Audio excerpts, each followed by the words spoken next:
everybody. Hello and welcome to a new Friday night stream and an all-new game. Go with it. It is one of potentially very dark, ominous twists and turns. Welcome to Shadows Over Loathing. I honestly don't know exactly how dark this game is going to go. If you have ever played West of Loathing, even when the game goes dark, it's still hilarious. So, we'll have to see how they do in this one. This is a new game by the same developers, Asymmetric Games. It is also deafeningly loud, and the options do not seem to be working on it very well, so I'm going to turn this down really quick.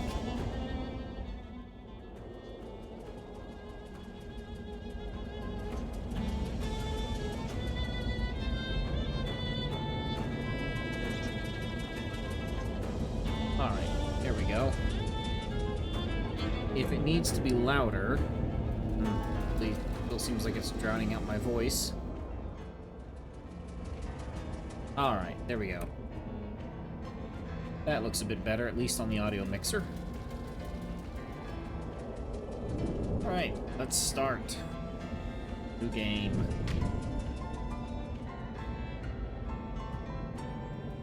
This would probably be useful information if you could see it. Moving company, it's how you move, okay? Now, it's not like that.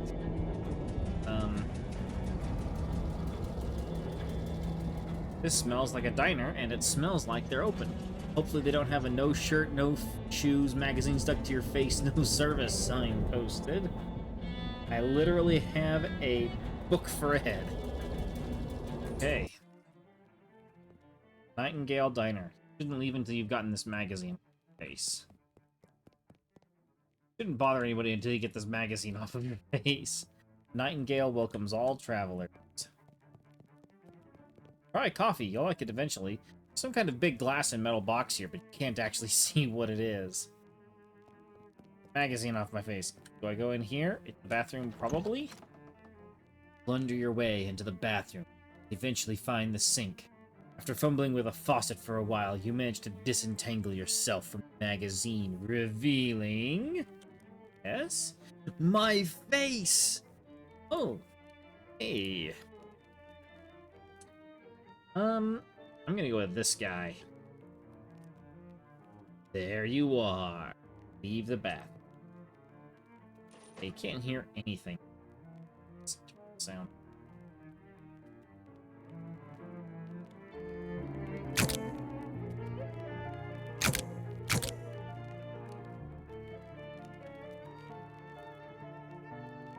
Ooh, this option is haunted. Okay, so that's what that does. Grays out dialogue options that would result in combat. And we'll leave that. Normal avoids alerts, alters the difficulties of fights, stat challenges, and some puzzles. Okay. HDR rendering. This has been a thing. Arachnophobia won't encounter any spiders. Arachnophilia will encounter so many spiders. Skip confirmation removes food, potion, and cat boon effect replacement Okay.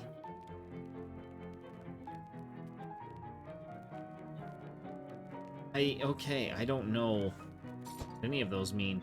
I know in West of Loathing there was a colorblind option. Ooh, they've got one of those meat-operated multi-section phonographs, or jukeboxes as the kids call them. Neat. Hey, there's something in the coin return. Got one meat. Okay. A ribeye steak. Great. A couple of older folks are having an animated discussion. Well, one of them is.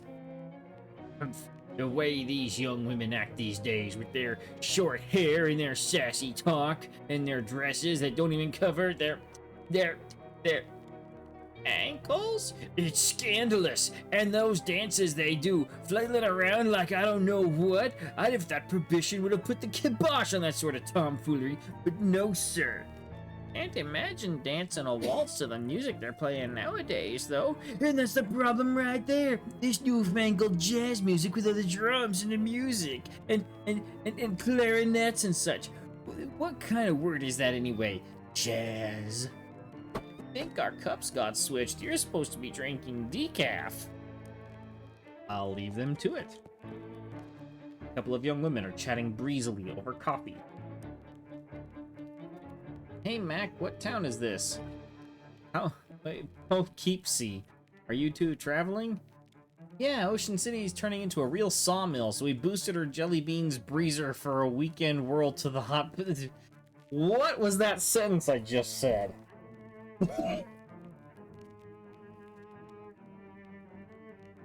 Ocean City's turning into a real sawmill, so we boosted her jelly beans breezer for a weekend whirl to the hot potato.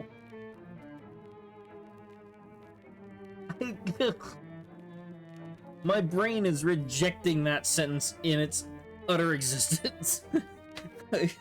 Oh, bourgeois, you make it sound like we went south with it. I flew him a kite. Everything's Jake. Jeez, I'm pretty sure I'm only 3 or 4 years older than you two, but I barely understand what you're saying. What are you, a canceled stamp? Go put some pepper in your shoes. I'm going to leave before I lose any more brain cells to that.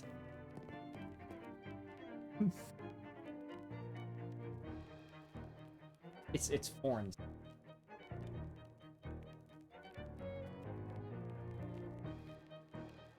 Some petty vandal has scratched the name Dan Bob in the surface of this table. This man is concentrating very hard on his coffee. Hey there, is there something particularly interesting about that coffee? It's my first one. Of the day? That's my first coffee ever. Oh, what do you think? Oh, I think it's a bad beverage. It's bitter and it makes my stomach hurt. Oh, hey, Gio. Thanks for the 19 months. It's bitter and it makes my stomach hurt. Oh, well, it's not for everyone, I suppose. Yeah, I think I'll have another one after this, though. And then maybe every morning for the rest of my life. Well, enjoy.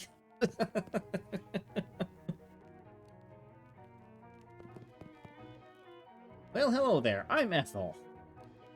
I'm Clarence. I'm Tony Clarence Steele. I'll say I'm Tony. I am Tony. Tony who? Tony Turner. Pleased to meet you, Tony Turner. What can I get you? Does the bus to Ocean City pick up here? Sure does. Should be here any minute. Good thing, too. I hear we're in for rain tonight. What takes you to Ocean City? My uncle lives there. I got a letter from him. He wants me to help him with something. That's a reason, hun, but it's somebody else's reason. What's your reason? Ethel locks eyes with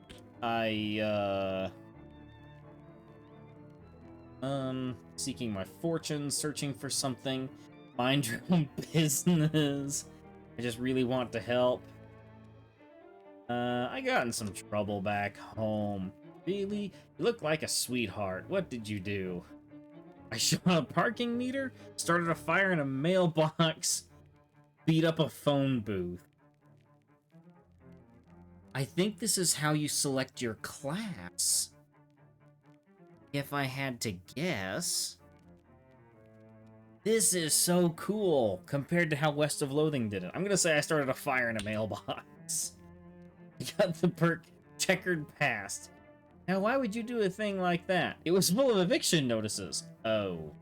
Ethel tries to give you a disapproving look, but she can't help smiling. Wink and walk away. Can I get a cup of coffee? You sure can. Best cup of coffee in the state, if I may say so myself. That'll be one meat. Great, to go, please. Ethel pours you a steaming hot cup of fresh black java. Spent one meat, I got diner coffee. Anything else, son? Nope, thanks. Right, checkered past, +1 attack to magical, +1 to magical weapon attacks. You're a bit of an arsonist when the situation calls for it. Basic humanity. You are a minimum viable person. You occupy space and are capable of moving through it and perceiving things. Wow. Wow. That is, okay. Strong back. You can't put your back into it if your back is barely strong enough to support the weight of your own head. Your muscle lets you lift heavy things, break fragile things, and deal damage with melee attacks. Quick wit. You might not be the sharpest tool in the drawer, but you're not the dullest knife in the shed. Mysticality helps you figure things out. Sound smart when you talk, and deal damage with magical weapons, mostly utensils.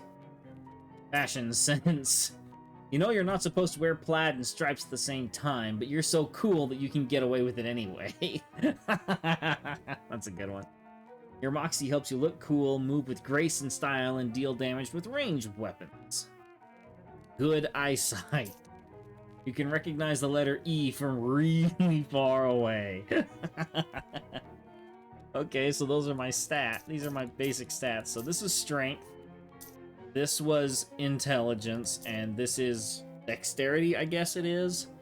Like, this was guns, this one's magic, this one's strength. Like, just pure brute force. This was the cowpuncher, this is the bean slinger, which is what I've picked again.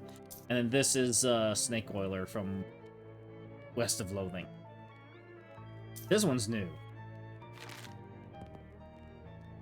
Ethel said the bus will be here any minute. Go out and wait for it. Prologue.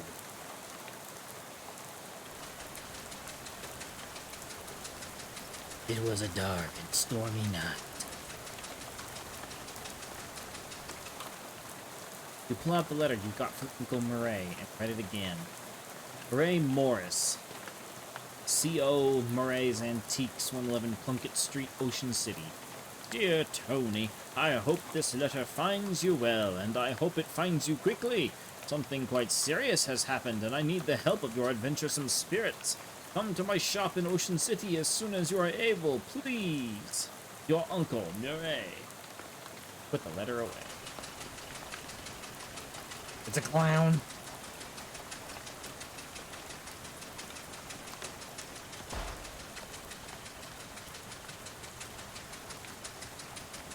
We're getting on the bus and leaving. We are just about to go mad from the monotony of this ride when the bus suddenly judders to a stop. Look out the window expecting to see the sights and sounds of Ocean City, but instead you see an endless expanse of extremely wet trees. Did the bus break down? Is that what we heard? Outskirts of Ocean City. The bus driver. If this bus lacks in comfort, it makes up for in unreliability. What's going on? This doesn't look like Ocean City. Nope, sorry about this, but we're out of gas. Oh, jeez, you didn't fill up before we left? I filled up the bus, but this trip takes exactly 1 full tank of gas. He hands you an empty gas can. Plus 1 additional can. Swell. Why do I have to go get it? Well, I'd go myself, except for 2 reasons. Those being, firstly, being as I'm the bus driver, I'm legally responsible for this bus, and I gotta keep an eye on it. And secondly, because of my leg. What's wrong with your leg? It's attached to a fella that doesn't want to go wandering around in the rain at night. Why don't I ever use excuses like this at work? I just got a new one. Well, alright then. I guess I haven't got much choice. Can I borrow your umbrella at least? This is a left-handed umbrella. Left-handed as it happens. But you aren't registered to my umbrella insurance. Sorry about that. Here, I do have a flashlight you can use, though. Good luck. Thanks. Okay, sure. Drink red cola. Protect your family. Elco gas. 7/64 meat per gallon, now with extra lead. Singer Automotive. A filling station. Either they're out of postcards or all the scenery around here is invisible. Snacks. There's 1 object left on the shelf. It's a cheese loaf. Ew, nobody in their right mind would consider this vile substance a snack. Loot the cash register. Mostly empty, but you find some loose change. 7 meat. Empty oil cans. A whole pyramid of them. Old baseball bat. Grab it. Yeah, alright. Spark plugs. Use them. Okay. Door this way. This sign says employees only. Are you an employee? Yes. Really? You never mentioned working at a gas station? Yes, really. Well, okay, if you say so. Go through. If a broken radio can still be considered nice, this is a pretty nice radio. Desk, presumably optimized for doing gasoline-related business. Search. 4 of the drawers contain nothing but old receipts and pencil stubs. The 5th one is locked. Shelf smells like axle grease and old paint, probably because that's what's on. This shelf is laden with miscellaneous electrical widgets and doodads you don't have any use for. This shelf is full of old personnel files. Look up Tony Turner. I'll be darned, here's your file. You do work here. Sorry I ever doubted you. Each object you examine on this shelf is dirtier and more boring than the one you looked at before. It's this way. Some kind of weird machine. Looks like it's the control for that car lift thing. Press it. Nothing happened. Not have power. You really want to know the story behind this sign. Oh. Stand clear of the lift before operating. Steve. Okay. A fuse box. Open it. As advertised, this is a box containing 1 fuse. However, the fuse is broken, which is probably not intended. You should keep an eye out for a replacement. One around here somewhere. It's a big tool chest, but all of the good tools have already been stolen. That old flipper looks promising as a source of gas, but you can't reach it while it's up on the lift. Alright, well, let's go take a look elsewhere.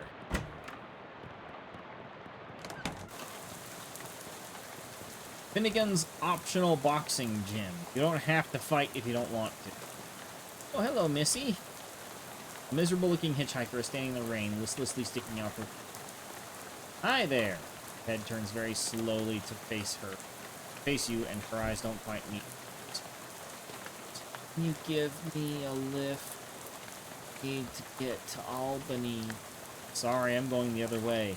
Oh, also I don't have a car. What's your name? I'm Tony. Lydia. Nice to meet you, Lydia, although I admit the circumstances aren't great. Thoughts? You know where I can get some gas? The bus I was on ran out, and the driver sent me to find some more. Bus? Yeah, I'm trying to get to Ocean City. Never been... Okay, then. So, what's in Albany? You have family there? No. Just want to go some... Albany isn't new, though. It's one of the oldest cities in the country. Dots. Haha. Dots. Okay, that's fair. How about this rain, huh? Lydia looks very slightly surprised and glances around slowly. Oh, it's raining. Yeah, sure is. What a night to be stuck on the road, right? Hadn't noticed. I get the feeling you aren't much of a noticer. Thoughts? Well, anyway, seen any good movies lately? I saw Dr. Jekyll and Mr. Hyde at the Nickelodeon. Ooh, that's a classic. What did you think? Very sweet. I liked it. I prefer comedies myself. Have you seen the new Buster Keaton one, The Cameraman? Don't know who that is. Oh, he's great. You have to see Sherlock Jr. That's my favorite. Thoughts? Really terrific. Got any good books lately? Read The Invisible Man. It was really good. Oh yeah, H.G. Wells is great. Have you read his new one? War in the Air? I didn't care for it. The one I'm thinking of is Mr. Something on Something Island. I forget the name, but it was terrible. His early works are his best, like Time Machine. Yeah, I love that one. Glad we were able to find something we could connect on, Lydia. Okay, goodbye. Goodbye, good luck. This field is extremely corny.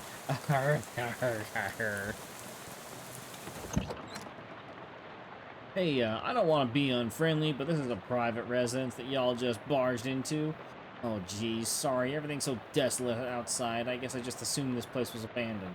Well, come morning, you'll be right, so you might as well get in and out of the rain for a spell. Thanks, my name's Tony Turner. Howdy, Tony. I'm Alias Chekhov. Make yourself at home. Elias is looking around and mumbling to himself as he checks off his mental list. So you're moving out? Yep. I finished packing, so now I'm just waiting for the movers to come and take this last load of stuff. Got movers coming in the middle of the night? Nah, in the morning. But I went and packed my teddy bear and forgot which box he's in. Can't sleep. See. Where are you leaving? Well, my daughter went off to college, so there's nothing keeping me here. I never particularly cared for farming, anyhow. Just kind of fell into it, you know. So I reckoned I'd take the opportunity to retire and travel. See what kind of trouble I can get it. Yeah. Nice. So what's your story? What are you doing out on a night like this? I got a letter from my Uncle Murray. It sounded urgent. I hopped a bus to Ocean City. I ain't sure how to tell you this, but you got a ways to go yet. Yeah, the bus ran out of gas, so the driver sent me to scavenge for some more. I gotcha. Well, I think there's an old gas can in the barn out back. You're welcome to it. Thanks. I gotta warn you, though, you'll have to fight my daughter for it. What? Well, technically, I should say my daughter's monster. What? It's a thing my daughter Simone built. What? See, my kid's a real technical whiz. She built an auto-ominous robo-traption to help with the plowing and harvesting and the like. Worked real nice, too. Wow. Problem is, after she left, it blew a what's-it tube and got violent. I'm pretty good with machinery, but when it comes to these newfangled electrics, I might as well be a dog trying to read Plato. So I locked it in the barn. Ah, I see. You're welcome to try your hand against it if you've got a mind to, but please be careful. It's got a lot of sharp bits on it. Here's the key. Gee, thanks. Weird device on top of this box. Ask Elias about it. What's this funny looking thing? That's a duck call. What's it for? Calling ducks. Oh, fun. Used to be, doesn't work anymore on account of being haunted. Haunted? Yeah, well, not haunted exactly. Bunch of spiders got in there, now it sounds all scary when you blow it. I see. If you want it, it's yours. You gingerly take the duck call, trying very hard not to think about spiders. What spiders? Good job. There's a rifle. Are you leaving this rifle behind? Yep. How come? Well, it's a varmint rifle, and where I'm going, there ain't any varmints. There's vermin, to be sure, and critters and such like that, but the almanac don't list any examples of a varmint qua varmint, if you know what I mean. I don't know what you mean. No need to fret over it right now in any case. That gun is for later. Later? Yep. Much later. Huh, okay. Tears? Wait, are these boxes of tears or tears? Don't be ridiculous. You can't put neither one of them in boxes. That don't make any kind of sense. Gears. What's with these boxes of gears? Simone left those behind when she went off to school. Figured I should keep them. Makes sense. Darn it. Bears. Are these boxes really full of bears? Is your teddy in one of these? Ah, all those boxes are pears. I had a little fun writing the labels is all. You want a can? I got one that didn't fit. Bibson's extra sweet pears. Thanks. A Kitchens Incorporated brand kitchen sink. A collection of stains makes its home. Home on the range, where the deer and the antelope play. Chairs. What's in here? Stalks? Scissors. Okay. Class rings. This is a very large box, considering that most people own either 0 or 1 class ring. Is this box really full of class rings?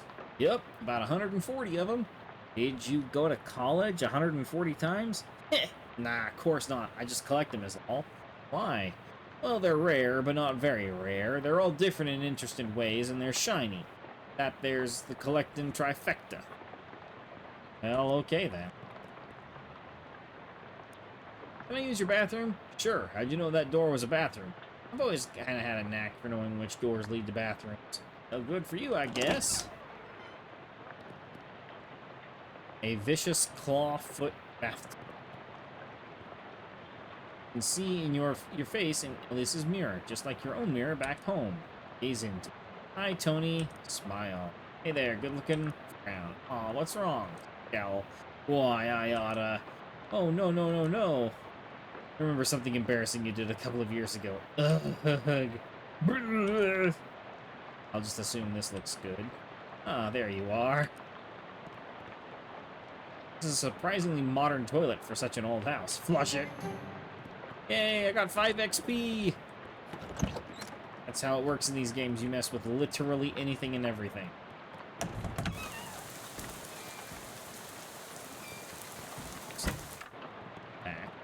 Where's this lead? Where does this door lead, I ask you? Spare bedroom. Ain't been in use forever. I don't even bother opening the door since the dust devil got in there. Ugh. Feel free to help yourself, though I doubt you'll find much of use. Dust devil? Yeah, those critters are a real nuisance around here. They're attracted to beds that ain't been cleaned under properly, and since I lost my broom back in 26, it's been a real... What'd Simone call it? A nutrient-rich environment. Ornery little beast, real territorial. Okay, I'll be careful. It's a shelf full of pulp westerns. Take a look at one. Cowboys of Darkness. The Duel at Owl Mine. The Cowgirls of Darkness. Incident at Owl Ranch. You got one that looks like a read. The Handgun's Tale.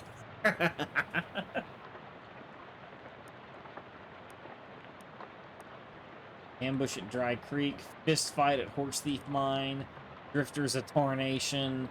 Reckoning at Six Gun Ario.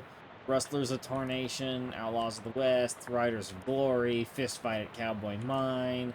Trail at Cowboy Mine. Oh, done.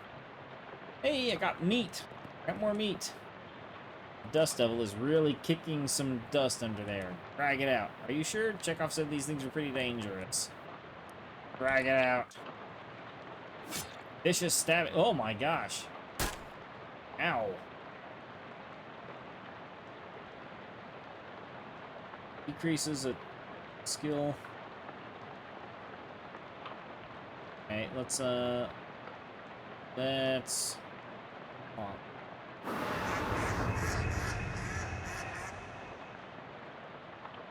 Horatio the Nightingale. I don't know what that does.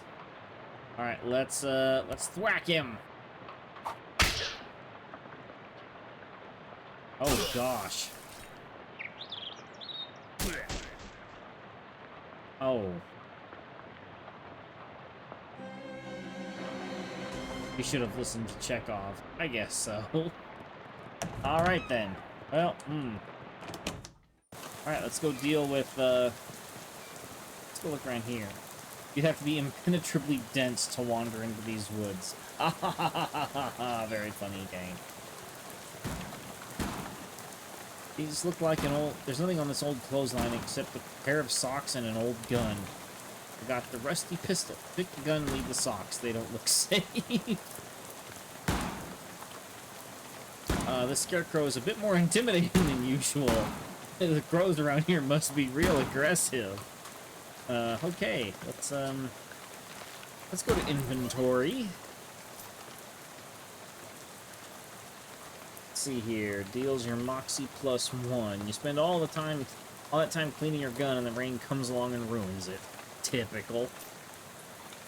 And unlike most old western guns, this one is written from the perspective of a gun. Read. The story is pretty boring, but it contains some very technically complex descriptions of shooting techniques. Oh, so you can't just read the books now. It's actually a stats check. Alright, I'll hang on. Increases my moxie by 1 until I eat something else. Fresh cup of fresh black coffee. It smells better than any coffee you've ever had on this trip. Everything you own is in this trunk, including your portable carpet steamer. Horatio the Nightingale. When you were 4 years old, Horatio flew into your bedroom window and refused to leave. He's been with you as a familiar ever since. Each round increases my stats by 1. Okay, I'll take that. third most common sort of key you find on a farm after dawn and tur. Okay, I don't get that. Increase, it's a can of pears and a syrup that's labeled, described as sickly sweet. They really should hire a new copywriter. Okay.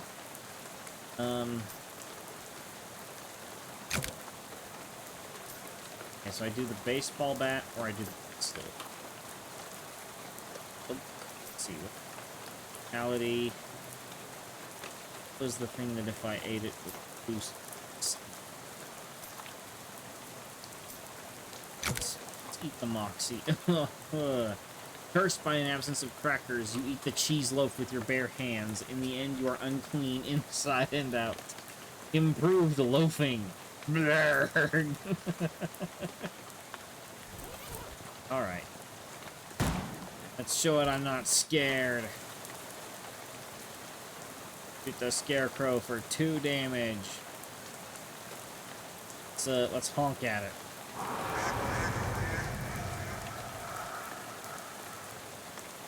That don't sound quite right. Alright, let's shoot. A shoot crow that intends to shoot Tony Turner. Ugh. Ouch. Pick up a rock and throw it. Throw it. Go, that did 2 damage. Let's do 2 more damage. Oh, I did 3 damage on that one. Yeah. Got enough XP to learn a skill. Excellent.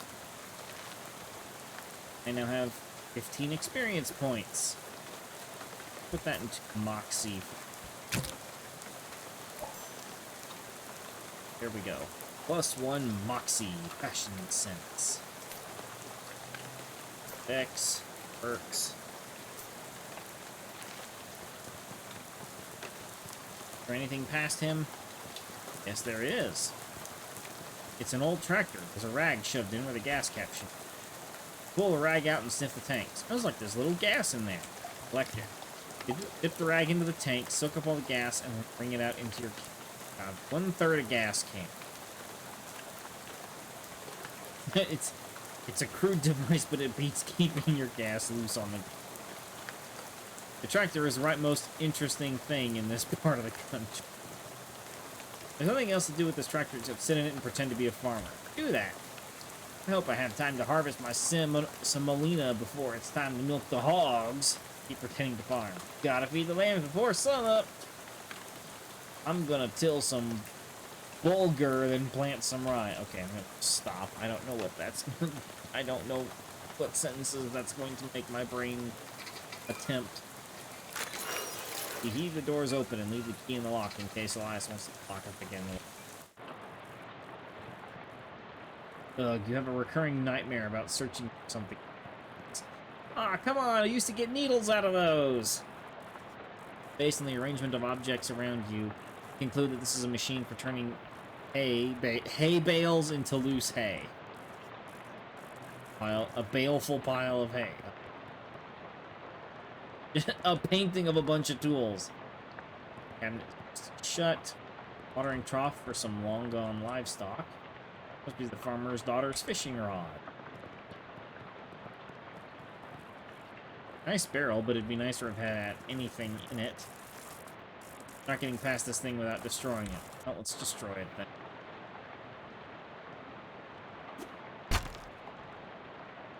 Shoot! Boom!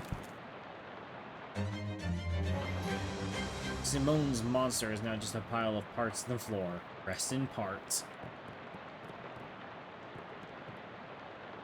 Workbench for welding. Search it! Mostly tools you don't understand, but you do find some gloves. Right? We went through a lot to gain access to this can. Accept your reward. Victory is sweet. It's probably the lead that makes it sweet. Okay. Go up there if it weren't for your hay fever and your falling out of lofts feet. Alright, well that gives me 2/3 of a can of gas. So, Maybe now that I have the 17 meat, I can maybe get a third of a can of gas left from this. A little bit of gas left in this pump. No hose. This gas pump is empty. This pump is full of water instead of gas. Can I fish in it?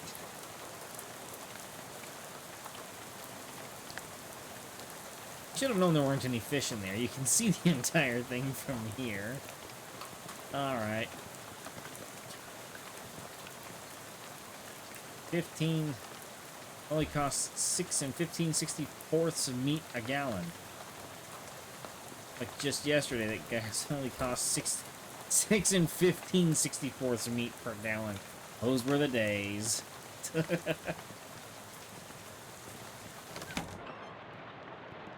Alright. Let's see, so...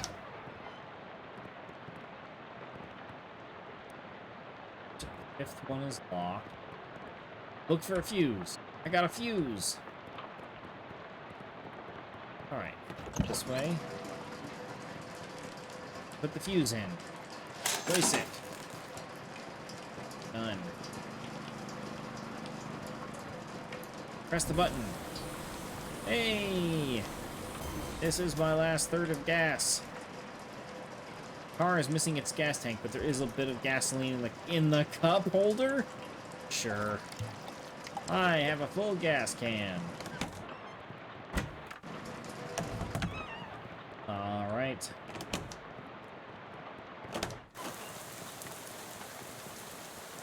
Let's head back to the bus. The flivver? What do you mean, flivver?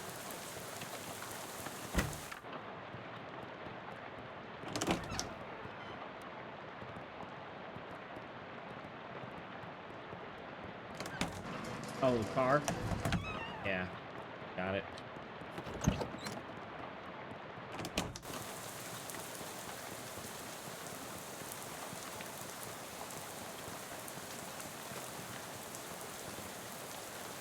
$6 months. Hey there, friend. Any luck with the gas? Show the driver your gas can. No, his gas can.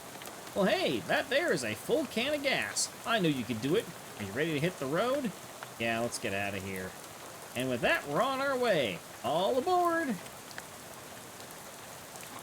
You climb back on the bus and return to your seat, and as soon as you're dozing off, the sound of rain spattering on the window beside you. Fortunately, it's barely an approximation of sleep. The sort of sleep you slip into so gradually that you don't even know you're asleep until something wakes you up. Plunkett Street, and you realize that your meandering thoughts of the past few minutes have been utterly strange, shadowy tendrils of whispering ideas. Hey kid, this is your stop, right? That are now totally forgotten. Ugh. What? All ashore? What's going ashore? Thanks for traveling, Willis Busco. Hey, you left me my flashlight. Polar Wars surplus. Sale. Going seems inaccurate. Yep. Probably nothing I want in here anyway. Hobo. This hobo seems wholly unperturbed by the rain. Nice weather we're having. Smiles, then looks up and lets the rain splash on his face for a while. Heh, suits me just fine, I guess. A wise man once said, the rain falls on poor men and rich men alike. Was that before umbrellas were invented? Or, my name's Gus, by the way. Hi, Gus, I'm Tony. Pleased to meet you, Tony. Say, you wouldn't have a couple of spare meat, would you? Sure. Thank you very much, Tony. Old Gus won't forget your kindness, you bet. Take her easy, Gus.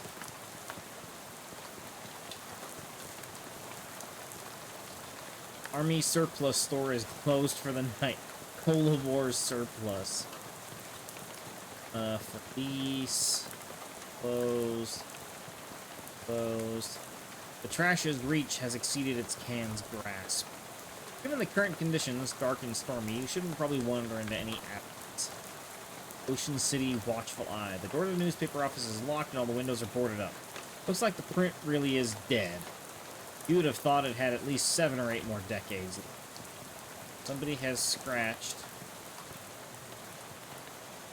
It's late. The bank is closed. Somebody has scratched some weird symbols into the sidewalk here.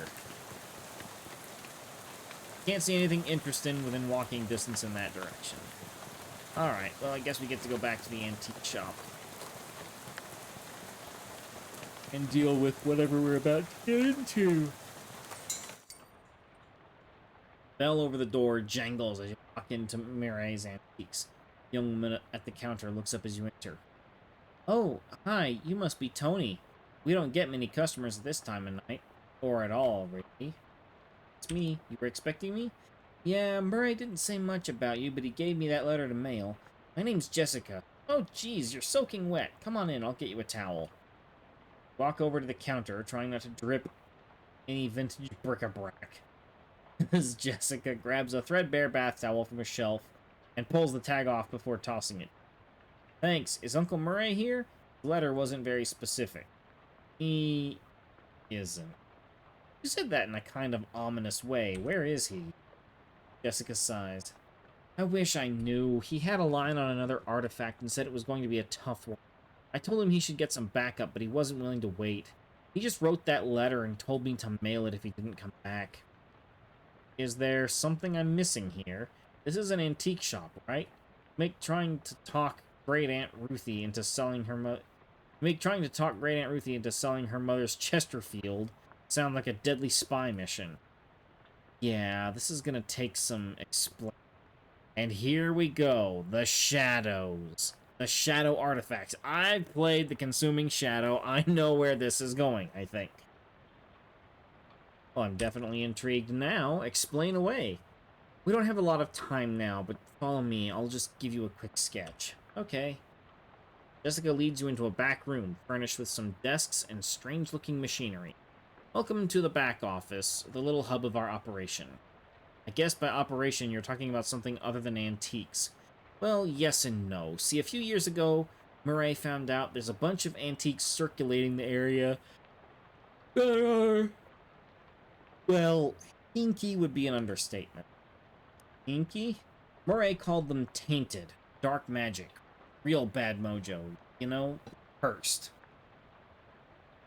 Oh, for a second I thought you were making bathtub gin or something.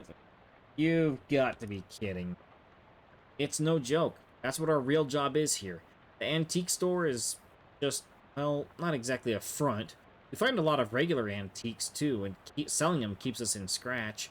But we're really trying to hunt down all those evil doodads and neutralize them so nobody gets hurt. And Uncle Murray went out to get one and never came back. That's the long and short of it, yep. What do you say? Are you in? I don't like the sound of it, but he's family. Absolutely, I'm always up for a crazy adventure. Great! Hear the shop door opening, and after a moment, Goblin pokes her head in the office. Hello? Oh, hey, that's swell timing. Hey, Gabby, Murray's sister's kid showed up. Come meet him. I go by her. Actually, I go by them. Actually, I'll say, hi, Gabby. Pleased to meet you. Hi, hello. The pleasure is all Gabby's. It's the West of Loathing, Goblin still. All right, I love this. Gabby, would you be a dear and carry his luggage to Murray's room? Grab some blankets and stuff out of the cupboard. He can sleep there till we find Murray. You've gotten it! Gabby picks up your suitcase and carries it through a door to the back room. Great, I could really use some sleep. I'm gonna turn in. Good night. Hang on a sec, you can't go to sleep yet. Pretty sure I can. I bet I could do it right here while I'm still standing. Haha. Well, I hate to spring this on you, but there's something we need you to do before the night's over. Wow, a mission already? You know those cursed artifacts I was talking about? Since info on them is so sketchy, we've been working on a machine that can detect them with radio waves. I call it the Detectatron 1000. We've just gotten it up and running since Murray left, and it turned out there's a tainted thing practically right on our doorstep. That doesn't sound good. Yeah, it's not great. I was gonna have Gabby go get it. That's why she came over tonight. But since you turned up out of the blue... Are you sure this can't wait until morning? I've been walking around all night in the pouring rain, fetching gas for a bus driver. The thing's been there who knows how long already. Surely one more night won't be the end of the world? I'm really sorry about this, but the end of the world might well be the sort of thing we're talking about. Alright, but you're really putting the hard sell on me here. You won't have to go far. It's just down the other end of the block. If the readings are right, there's a newspaper office that got shut down earlier this year. It should be in there. Well, Gabby will go with you. She's good in a fight. Not unfamiliar with violence. Yeah, well, hopefully it won't come to that, but you never know. Hey, Gabby! Gabby appears with an expected grin. Go to the newspaper office with Tony and help him get that hat?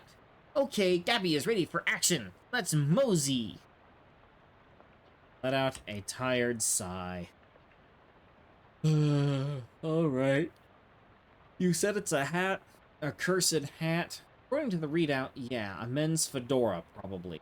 And I'm supposed to, what, just break in and take it? Well, not break exactly. I managed to finagle a spare key out of the guy at the realtor's office. I'm pretty sure that still counts as breaking and entering. You'll be in and out and back here in bed before you know it. Well, okay, wish me luck, I guess. Gab with Gabby. Hi, Gabby. Everything alright? It's all the berries.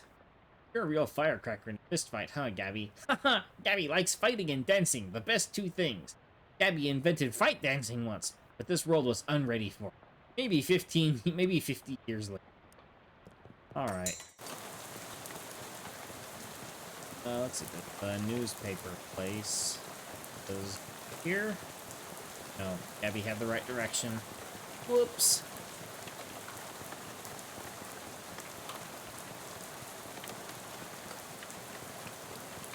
There it is. Unlock the door. Take a deep breath and unlock the door. Give the key to Gabby for safety. 3-ring binder on this desk. Pneumatic tube system operations. Carver, I can't believe I have to tell you this, but it is against company policy for an employee to steal the printing press. You are fired. You are so fired. I need a new phrase to describe it. I'm giving you the axe. And if I see your face in here again, I will give you the axe and set you on fire. P.S. How did you even lift it? You must have had, what, 5 accomplices? Unbelievable. You make your mental note never to pick a fight with this Carver person. There is a little bit of very, very old coffee in this percolator. Or a cup. Pouring yourself this cup of coffee. First step on a short, nasty journey. A nasty old coffee. There's a half-finished document in the typewriter. Government corruption at all-time high. The government has once again slashed funding to city services and social programs, citing waste, but without offering any supporting figures or explaining where the funds have been relocated to. Additionally, anonymous sources report it cuts off abruptly, maybe as a result of the slip next to the typewriter. Read the slip. Curtis, if I've told you once, I've told you 100 times. Not enough people buy the paper anymore to keep the lights on in this joint. Electricity is expensive because it is a very recent innovation. As such, half of your salary is paid by government subsidies. That is to say, the hand that feeds you is the hand you keep biting. We go way back, buddy, but you've given me no choice. Clean out your desk and scram. Grover Burgess, editor. The corner of a note sticking out from the desk blotter. The note says, Tucker, I got you that bottle I wanted. Stuck it under the water cooler where Burgess can't find it and rat us out to the Proheats. Under the water cooler, eh? Surely it's not still there, but it couldn't hurt to check. Other desks first. Another note. First Hindon, then Carver? Who's next? Venable says if Burgess comes for him, he's gonna karate chop his desk in half. Sincerely, Curtis. Yes, what's a karate? Hey, it's one of those new Arcane Press news feeds things. High tech. Charles Lindbergh cooks stew. Onlookers report it smells like it might be beef or maybe lamb. Today's winning racehorses. Grisler's mother, too much corn, and howitzer jacket. Second edition of Principia Mathematica published. We still cannot understand a word of this, says local children.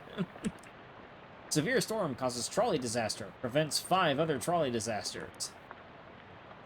Parisian bards declare independence. Claim debauched tavern as a sovereign city-state. Today's list of band dances: the chutney slider, the dirty blitz, and the upside down tango. Okay.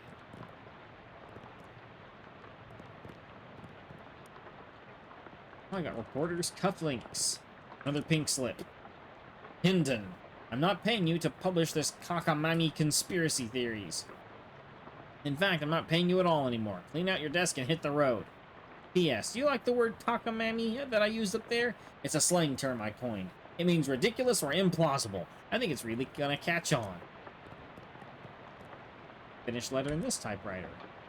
Reginald, I think Burgess is on to us. We've gotten careless. In fact, maybe I shouldn't be typing this out as a letter instead of just talking to you in person? Why am I doing this? Meet me under the water cooler this afternoon. Oh, right, here comes Burgess with a pink slip.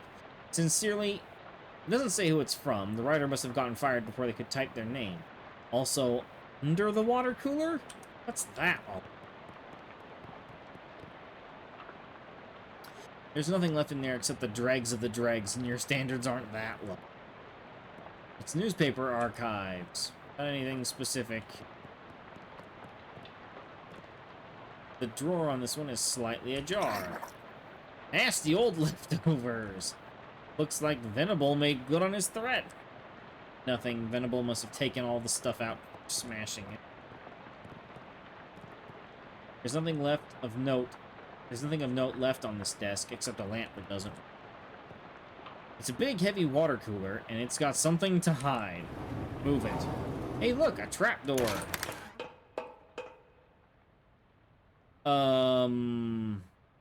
Hi, fish people. Something around here seems pretty fishy, and these two moist fellas standing between you and that abandoned hat over. Not wanting to get any closer to them, you choose to investigate as squint at them from a short distance away, which is probably for the best, as it might be bad for your mental state to see them in too much detail. These humanoid creatures are between 5 and 6 feet tall, hard to judge because of their hunched over posture, and covered with scales that glisten slickly in the dim light. You can't tell if this is a natural luster or due to being covered with oily sewer filth. More notable, of course, is the fact that they have huge fish heads. Sorry if I buried the Letty there, but you know, saving the dramatic part for last and all. Their huge, bulging, round eyes glare at you out of the darkness, faintly luminous like radium watch dials, and they hiss and glurble at you between rows of pointed, shark-like teeth.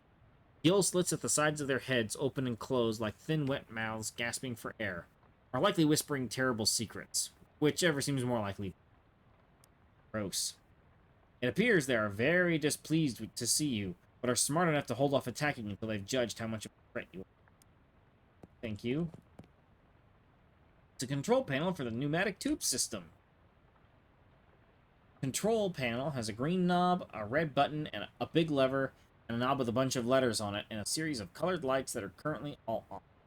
Let's consult the manual. Green to power on. Pumping gauge lever. Adjust the suction rate according to the pressure diagnostic indicators. If the red light is on, adjust to A. If the blue light is on, adjust to E. If the green light is on, adjust to D. To abort startup, press the red button. Okay, so first off, we hit the green button. We then pull the lever. The yellow light is glowing.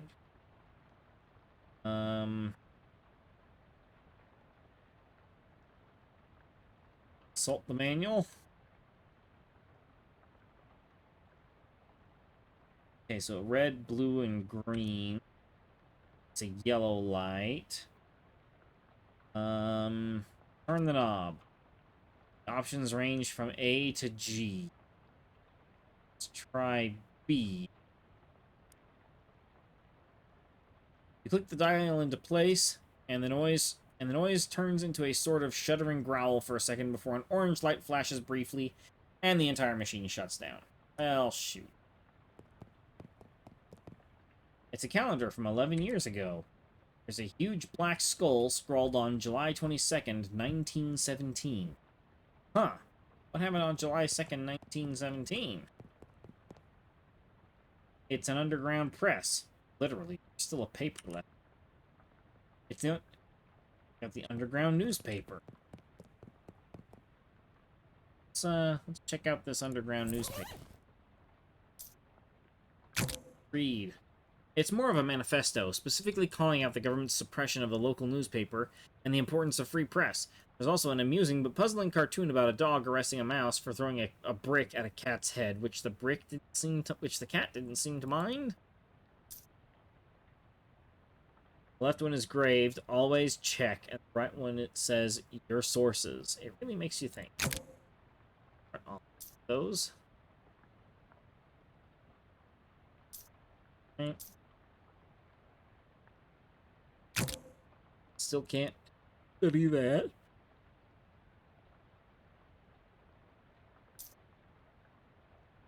Nasty old leftovers. Oh, I throw this at enemies. Okay. Alright, let's try and operate this machine again. Push the green button. Pull the lever. We pull the lever. Yellow light is glowing. Red is on, it's A. If blue, it's E. If green, it's D. If it's yellow, it's a combination of red and green. A would be 1, D would be 4.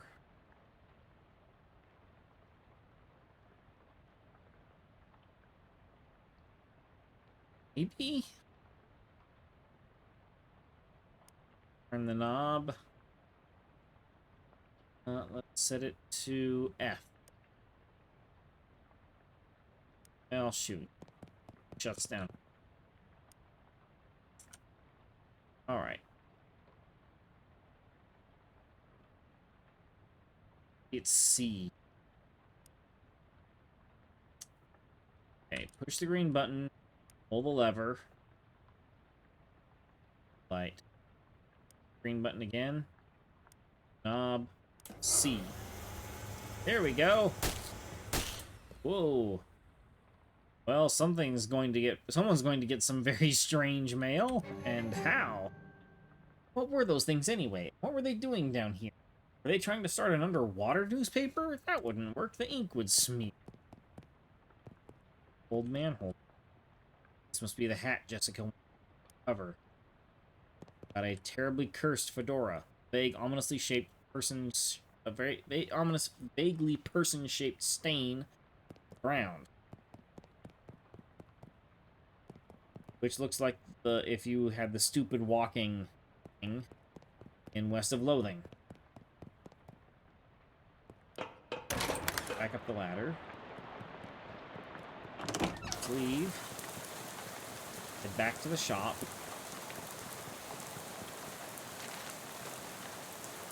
Check the... A simple black fedora. It doesn't look cursed, but it has a palpable aura of menace about it. Nothing good can come of this. I bet you this is the hard mode hat, like what West of Loathing had in the mine. How's it going? Did you find the hat? Found a hat? I guess it's the one you meant. Doesn't look unusual, although... Yeah? Well, it does creep me out a bit. I can't really put my finger on why. I know what you mean. Feels kind of like you have a headache, except you don't actually. More like a feeling of dread, like something terrible is about to happen, but I don't know what it is yet. Well, that is definitely not related to the fact that I need you to take that hat and go sit in that machine over there. Why? That's our uncursing machine. Gotta get the curse off that hat. Oh, okay, yeah, that makes sense, but what? Can't we just put the hat in the machine? Why do I need to be involved? Because the machine needs a mind to guide the uncursing process. Together, you'll lift the curse from the hat and transform it into a sort of allegorical dream space that the machine can transfix. The what? Sorry, I know it's a lot. Let me rephrase. Ahem. The uncursing machine uses your subconscious mind to drive a wedge between the item and its curse. The item is cleansed relatively easily, but that doesn't negate the curse fully. Once separated from the item, the machine stores the curse and allows you to psychically project into it, try and resolve the metaphorical scenario at the core of its existence. That's where things can get a little... Yeah, I know it sounds cracker, but you just have to give it a try. Understand. This desk is a mess. Whose desk is this? Murray's. Keep nagging him to straighten it up before someone bumps into it. I'll have to call the National Guard to dig them out of the avalanche. With curse-proof shovels and a squad of exorcists hand. Anyway, best not to mess with it. He'll do, and I mean won't. Chess set on this table. Anyone want to play chess? Not me, never learned. Jessica? Sure. Jessica sits opposite. I'll play white. Jessica advances one. And Jessica grins. Dang it. Jessica advances pawns. Develop one of my rooks. Jessica chuckles. He moves a knight and captures one of my pawns. Defend your king with a queen. Rats, checkmate. Okay, sure. Who are you? Hi there, I'm Tony. Well, hello, Tony. I'm Charles Wallace. What do you do around here? I'm your general handyman, sort of stuff. I keep the lights on and the water running. Built the detectotron and the uncursing machine, too. Wow, that's some high-tech wizardry. It's nothing. Let me ask you something. How does that weird uncursing machine work? Oh, I only built the thing. I can't begin to tell you how it works. The innards are all wired up to a little porcelain cat figurine that Murray found somewhere. That's weird. In a real traditional sense? Yep. White cat is snoozing on an old towel.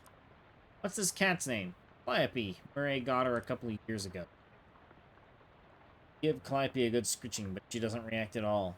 Why doesn't Calliope like me? Eh, she'll warm up eventually. Try giving her some sardines. She loves those. Do you have any sardines? No, we're all out. You can get some more tomorrow. They have them at the Cola Wars surplus store next door. Modern radio stands here in defiance of the concept of antiques. It's the uncursing machine. Alright, here it goes. Sit in the chair, which is surprisingly comfortable, and pull the weird metal dome thing down over your head. What would you like to uncurse today? A terribly cursed fedora. No sooner have you sat down than the machine, with a hiss, positively whiffs the fedora straight into the dome. Cat rattles around in there angrily like a snake in a cement mixer, and after a good loud minute flops limp and wet into your lap. Whatever ominous energy once possessed the terribly cursed hat on. It is simply a terrible hat. Got an uncursed fedora, but the curse itself still lives, transfixed as a dreamlike construct in the machine. How do I get rid of that curse? See, curses are like energy, Tony. They can't be created or destroyed, only changed. Can't remember who said that. Isaac Newman? Newton? Newman? Yeah. That machine knows how to take a curse from one object and put it on itself. But as for how you change a curse, well, I don't know. That's some higher consciousness, spiritualistic stuff. Don't know much about that. I'm more of a Newton-Newman sort of guy. The fedora's curse bounces around the innards of this machine, daring you to come project your consciousness inside it. Sounds safe, I'll do that.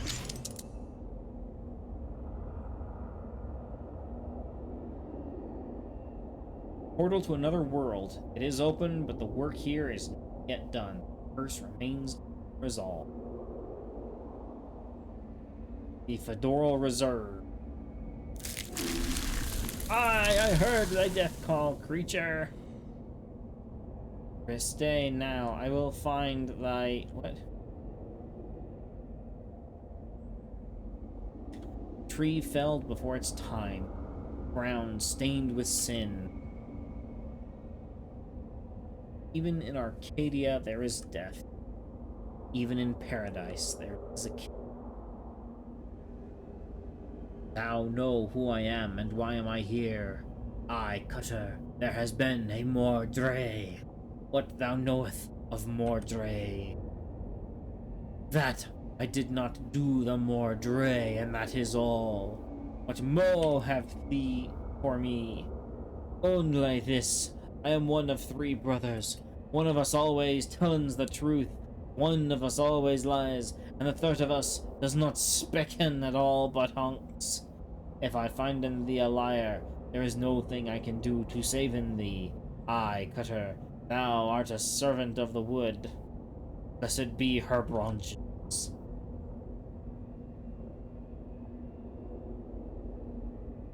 Spick unto the first tree. I have no clue. What the heck? This is...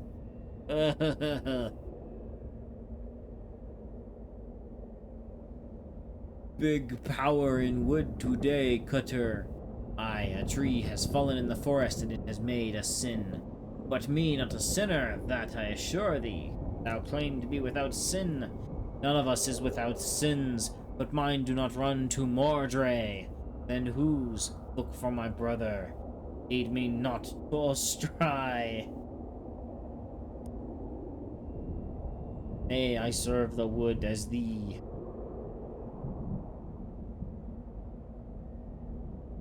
Something is rotten in the wood, Cutter. I am Mordre, with perversions at its source. Speak to me of perversions. I have no thing to say, for I do not tarry with them. What do thou tellin me? I am troubled by the Mordre, but of it I know nothing. I warn thee, my forgiveness make no room for liars. Thou wilt do what thou must, Cutter, I have no doubt. I now make like a tree. My brother Specken of 3 brothers, one who always lies, one who always tellins the truth, and one who does not specken at all but honks. What specken thee of this? I do not honken, sire, I swearian upon it. Never hast thou honken, never, never, 'tis a sin in my...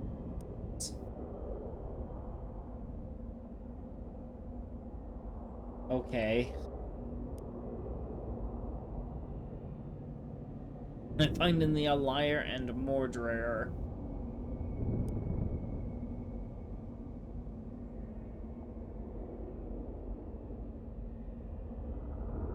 Thy brother Speckens of 3 brothers, one who always lies. This is fairy talk. No thing has honken in this land since Mother Duck laid the big egg. No honken since then? No, sire.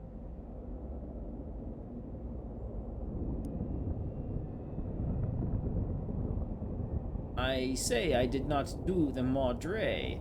I also say I one of 3 brothers. Thou lie about honken, tree. What say? Thy brothers honken not. Thou wouldst lie to the Cutter of the wood? Thou wouldst do Mordre in the wood? Aye, thou hast the right of it. I sought only to distracten thee, whilst I makin' my escape. Goodbye, Cutter. Not run from me, tree. Thou do not run. Nay, I growen. In 100 years I will hath grown so tall and strong, thine axe will never felled me. But I will not wait 100 years. Die, Mordrer. But this is not fair. Big rot in the wood today, Cutter, and... Wait, what? No, that's not you. You don't talk like that. Dark thoughts of trees, axes, and bloody sap cling to your skin. Shake them off like dreadful cobwebs. You're not sure what just happened, but as you turn over the formerly terribly cursed fedora in your hands, you feel confident that the curse, which plagued the starchy little felt thing, is finally gone for good. Put the hat back on. It nearly sparkles now. Hey, I got an upgrade! Now all you've got to reckon with is whether you're the kind of guy who goes around wearing a fedora. I love it.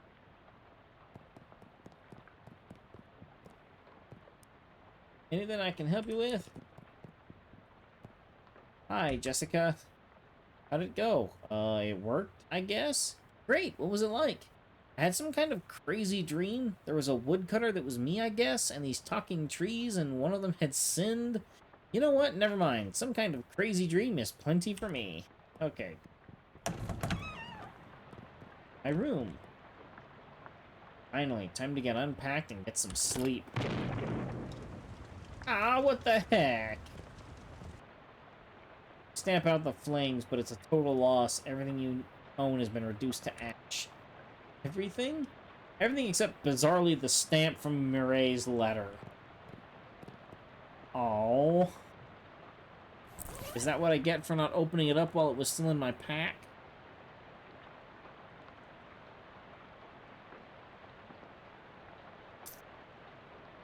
Stamp from Mireille's letter wrote you was the only survivor of your luggage inferno. A picture of a cute dog. It isn't even charred. Postmark says 18 April 1906, even though Jessica says she mailed the letter only a couple of weeks ago. Is that a cursed item? Like that. Shelf for knickknacks and tchotchkes. There's an old ragdoll on the top shelf. Must have been left by a previous tenant. Lots of empty space in here. You should try and acquire a bunch of random junk to clutter it up with. A television set. You've heard of these. This is supposed to be set in the 20s. Unfortunately, no shows have been invented yet. Yeah, no kidding. The television set hadn't been invented yet. You are very ready for this day to be over. Ooh. Uh-oh. A dream about school. Jacob Marley.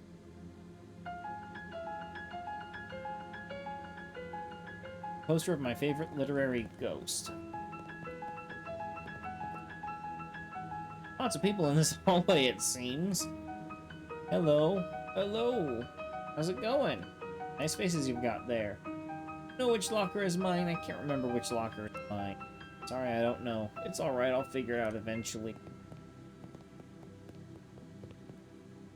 Our founder, Branworth Gorvunculus III. Hello there, you must be... She flips through the book on her desk. Ah, here we are. Turner, Tony Turner. That's my name, don't wear it out. I'm your academic advisor. It's time for you to choose your class. But I dropped out. In real life, certainly. However, you must choose a class. Okay. Now then, looks like there are 3 classes for you to choose from. There's Advanced Kicking and Throwing. This class is for pig skinners. Then we have Overview of Curd Conjuring. This is the class for cheese wizards. And finally, Weird Time Signatures 504 is the course for jazz agents. Ooh. A pig skinner, a cheese wizard, and a jazz agent. I'm gonna be the cheese wizard, because I already set a mailbox on fire. As trained chef magi, cheese wizards use their intellect and mysticality to accomplish their goals. In combat, they wield hard, elemental cheeses to damage their foes and soft, soothing cheeses to heal themselves and their allies. Love the sounds of that. I'm a cheese wizard. You're a cheese wizard, Tony. Brilliant. Now then, there's just a minor matter of your minor. It looks like you've already completed it, but it doesn't say what you studied. Psychology of rocks, applied insectology, cryptobotany. What? No, I'll go for rocks. Ah, a psychogeologist. So you know a lot about rocks and gems and their hopes and dreams. Absolutely. Psychogeologist. Well, with that, I believe we're done. Feel free to wake up and go about your day. How would I go about doing that? Smiles and points to the door at the right side of the screen. I meant the right side of the dream. Go through that door. Oh, thank you.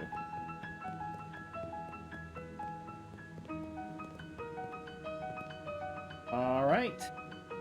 Go on through.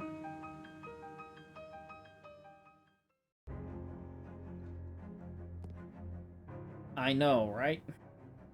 Billowing like crazy word salad.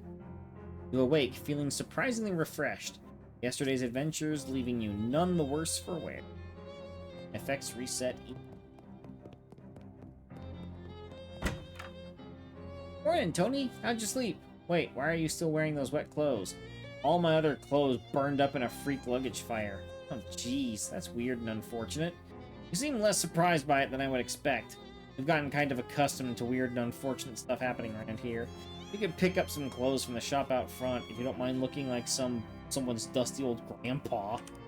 I'll be alright, thanks anyway. Well, once you've gotten the sleep out of your eyes, I've got another mission for you. First thing? Yeah, I've had my eye on it for a while, but it keeps moving around. Most of the readings put it at the local speakeasy, at the back of an alley at the other end of the block. The artifact isn't there right now, but that's where I'd start looking. Maybe you can pick up some clues? Okay, what am I looking for? It appears to be a watch of some kind. A pocket watch or maybe a wristwatch. I can't be certain. A watch in the speakeasy in the alley. Got it. Anything else? I need the password for the speakeasy. It's fiddlesticks. Also, let me give you this to-do list. It's enchanted to always show you whatever's written on the chalkboard here. Pretty neat trick. Here's some meat for your expenses too. The army surplus next door should have everything you need in case things get wrong. That's ominous, but thanks.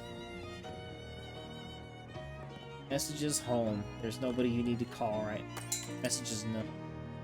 Oh, chapter 1.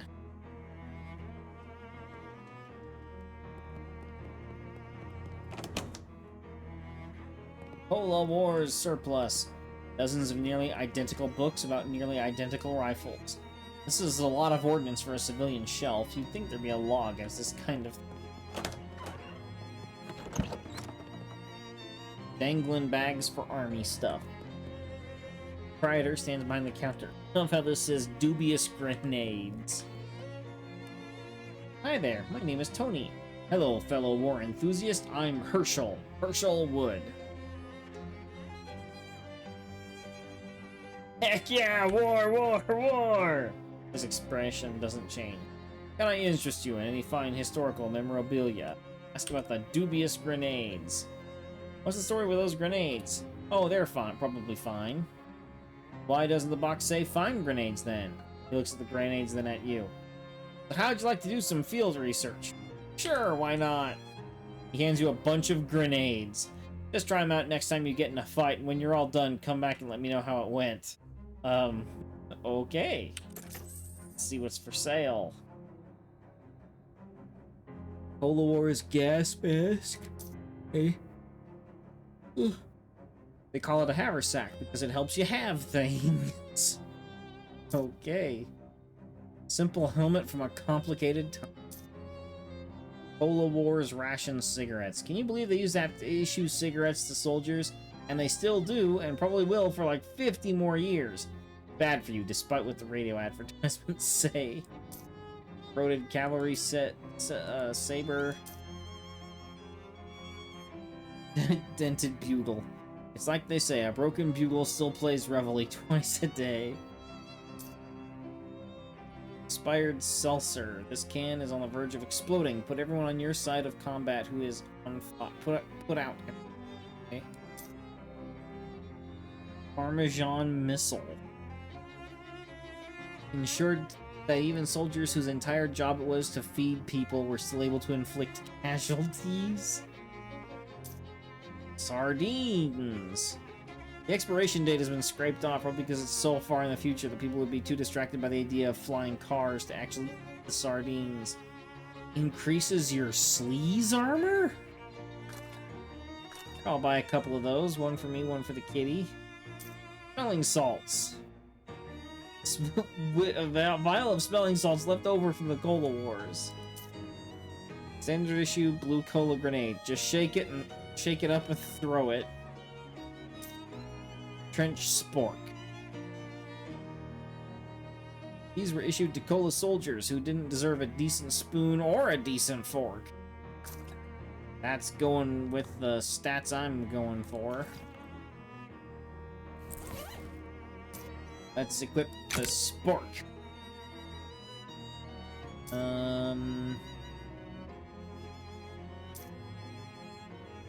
What the heck is sleaze armor?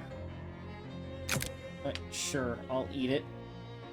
You open the can with the conveniently attached key and chow down on the oily little fishes. You gain the effect fish oiled. What does that do? Oh my days, what is all this? Oh my gosh. Sure, I'll buy Mysticality. Here we go.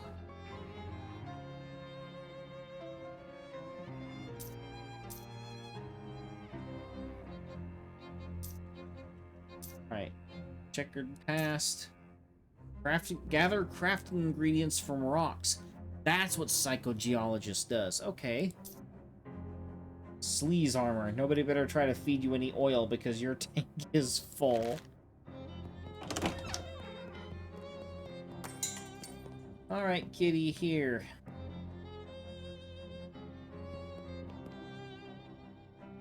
Feed her. Open the can of sardines. Calliope immediately wakes up, devours the entire can, then purrs as she licks the remaining oil from your fingers. Looks like you've made a friend. I have a new cat. You can now pet Calliope to receive a boon. I've received the effect Calliope's boon. +1 armor. Right. Bird gone to sleep. Alright. Whoa!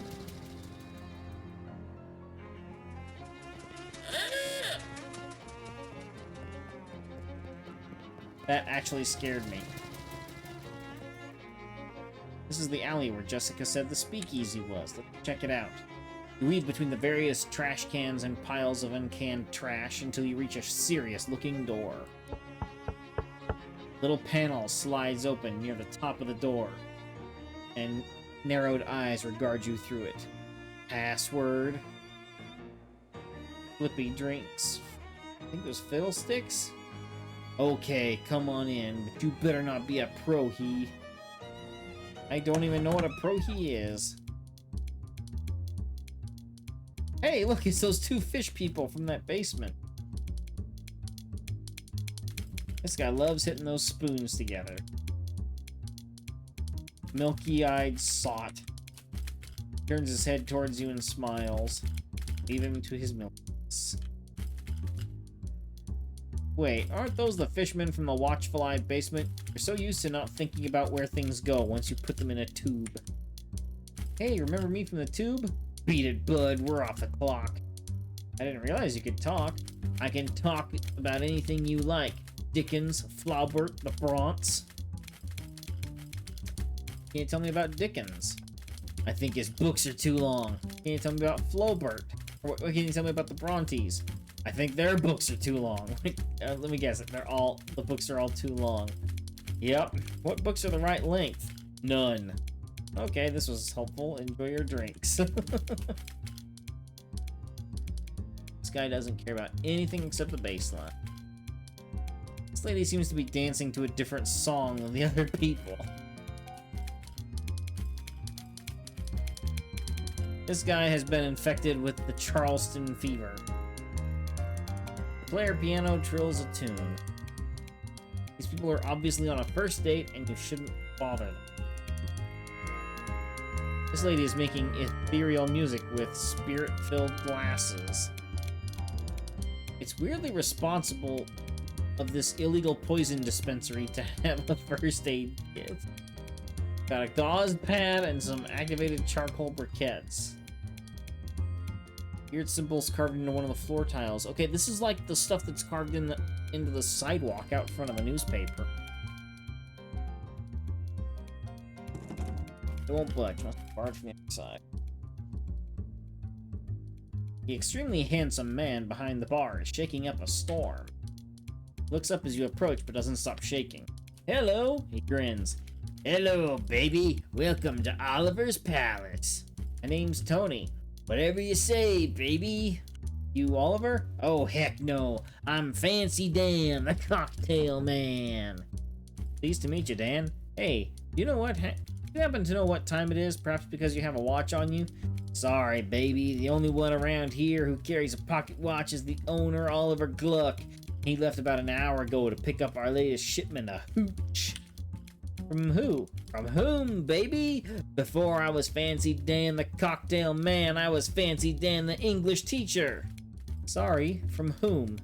From the mob guys we always get it from. Where is the handoff? Fancy Dan smiles.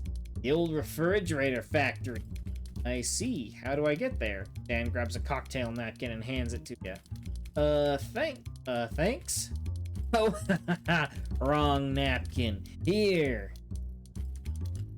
He takes that napkin back and grabs a different one with a couple of icons scrawled on it.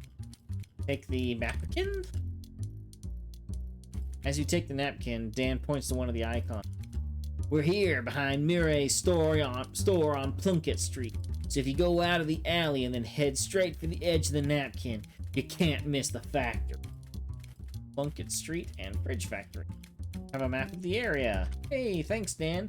You imagine it, baby. Want a drink for the road? First one's on the house. Sure. What do you have to drink around here? Beer. I'll have a beer then. Excellent choice. Keeps things simple. Bartender pours you a beer. Bottoms up. You drink the beer. You've had better beer, but you've definitely had worse beer. Gain in effect, beer buzz. What does that do? Oh, +5 maximum HP.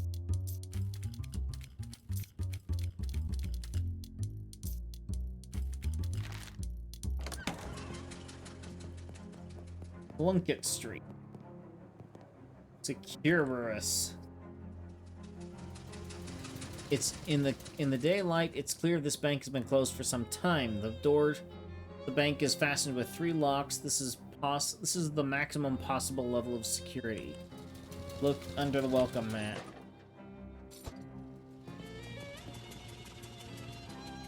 Not bad, but if you're going to lift the welcome mat, you need to know what you're looking for first.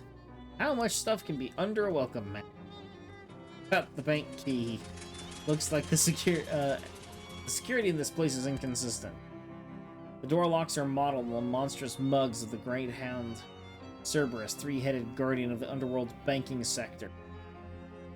Each of the 3 heads has a name: Phylax, Metaphon, Sneaky Peek, and a keyhole deep in its maw.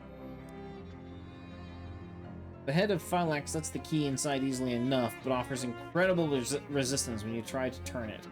Hercules would have to use up all 12 labors just to get this thing going. The key fits in the hole alright, but it's a labyrinth in the cylinder. You turn and turn and turn and hear click after click after click, but nothing results. That's strange. The key turns over and over in this lock, but nothing happens. Something sneaky about this Sneaky Pete, alright. I don't know if those are the keys. Lock somewhere else? Oh, okay, so that's how this works. This is the map. Spittoon? I haven't seen any equivalents of a spittoon. Sorry. A bedraggled hobo shuffles up to you with his hat in his hands. Excuse me, mister. Don't mean to trouble ya.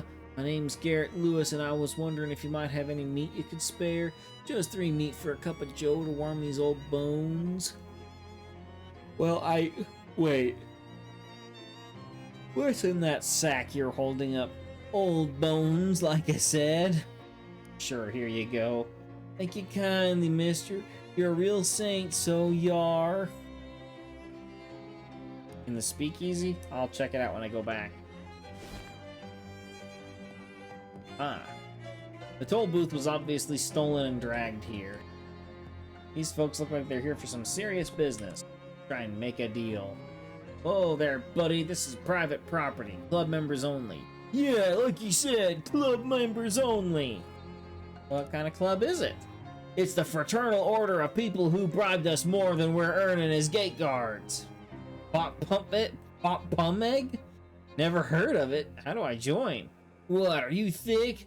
I'd have thought it was obvious, pal. You give us meat. How much?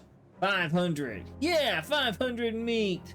Clancy, I told you to knock off that repeating business. How am I supposed to come up with that kind of meat? You could try panhandling with the other bums over in Goldthwaite Park. Where's that? Just north and west of here. You can't miss it. Yeah, you can't miss it.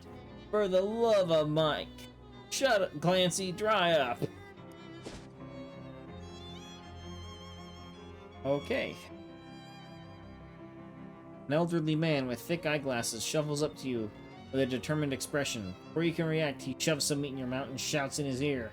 Operator! Operator! Get my worthless son on the line! Mister, I'm not a payphone. That's what the last payphone said, and I'm not buying it. Let me talk to my first slinger son.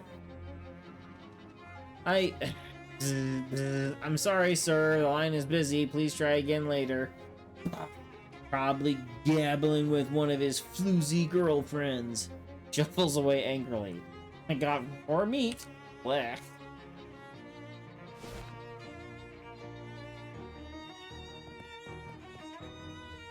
Park groundskeepers inspecting a clipboard with the panicked paralysis of someone who has so much work to do that he can't do any of it. Is there something wrong? Huh? Oh, sorry, fella. I don't want to seem rude, but I'm much too busy to chat. I'm stuck running this place by myself, and there's about a million things to do. Well, I could use a little extra pocket meat. How can I help out?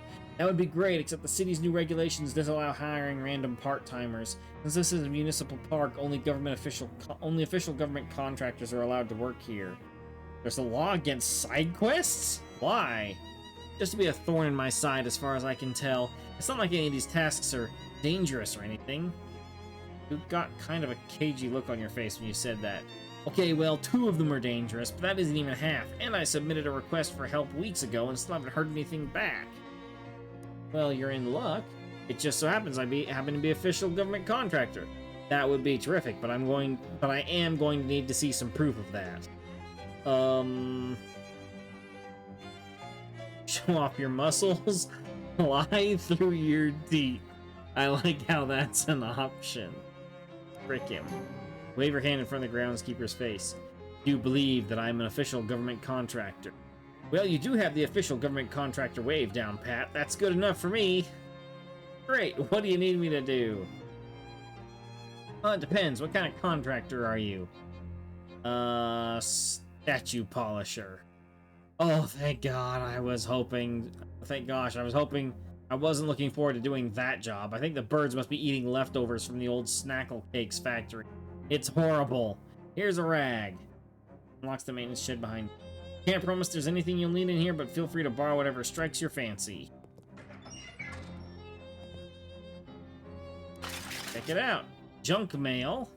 Junk mail is a new technology that allows trash to be disputed to everyone, that we can all share the effort of throwing it away. 2 matches. Various herbicides and weed-killing chemicals. Park maintenance logs. They wouldn't be interesting if you weren't just pretending to work here. Plate of homemade cookies. Grab one. Oh boy! Locker, but it's not locked. Maintenance overalls. You can tell they're spare because they say spare on the name tag.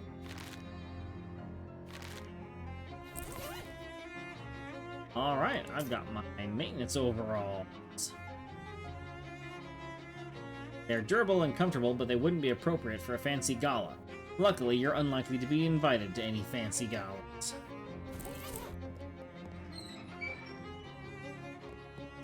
What's this? Oh, it's a muck-spattered statue. Requires 1 stench armor.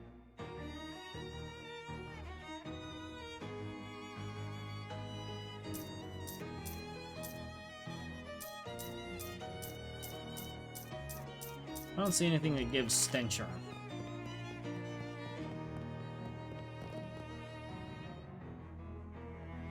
Okay. Soil here seems especially sandy. Oh wait, that's just a pair of sandals someone dropped. Here, coming with me, shoot. Makes life a beach.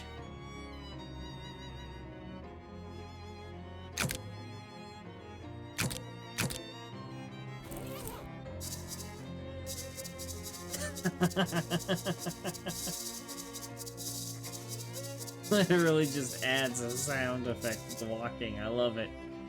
Sign about those pointy rocks. Presented to Goldthwaite Park, November 13th, 1922, by Margaret, Ocean City Comptroller. A few of my favorite pointy rocks. Huh, looks like part of the sign has been graffitied. Mostly just trees out that direction. To the woods. No. Let's head inside this greenhouse. Door to the botanical garden is locked. Oh, fair. Fair. Don't want the plants to escape.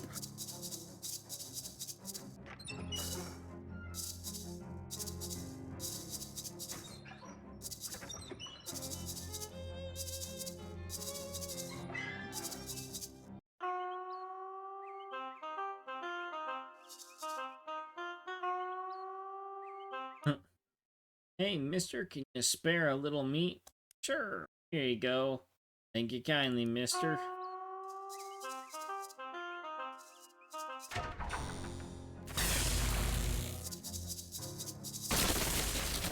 Tesla coil versus an Edison coil?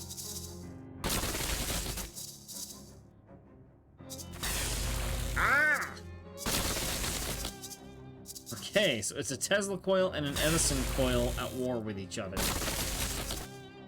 Explore the wondrous world of alchemy. Some potions. You don't have any ingredients. New rock! Harvest the useful bits. I got glowing ooze, energizing powder, and frosty flakes. Complementary dihydrogen.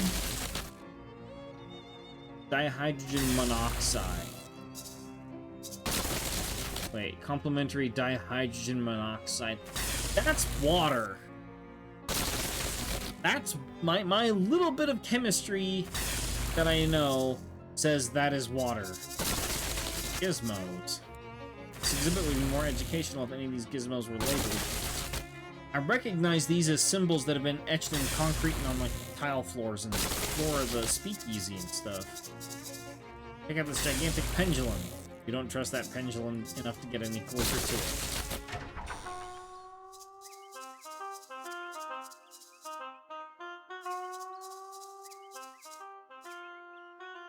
This hatch is locked. It says no fishing. Since there's no water in the fountain, you assume it means no fishing for compliments. Good advice. Door to this building is locked. That planter? You found a rock.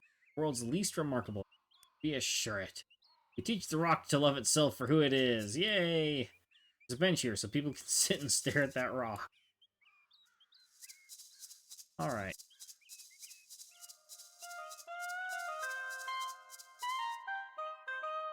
There's a little sign, not pictured. It says, please don't throw meat in the fountain. It's real gross.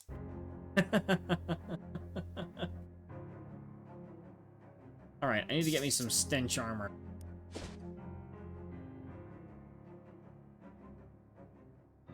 Oh. That's all? Okay. Nice doing business. Alright, I just bribed a dude to leave me alone.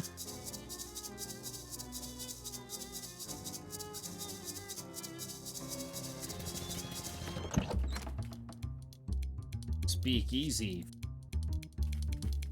For him, he's bouncing.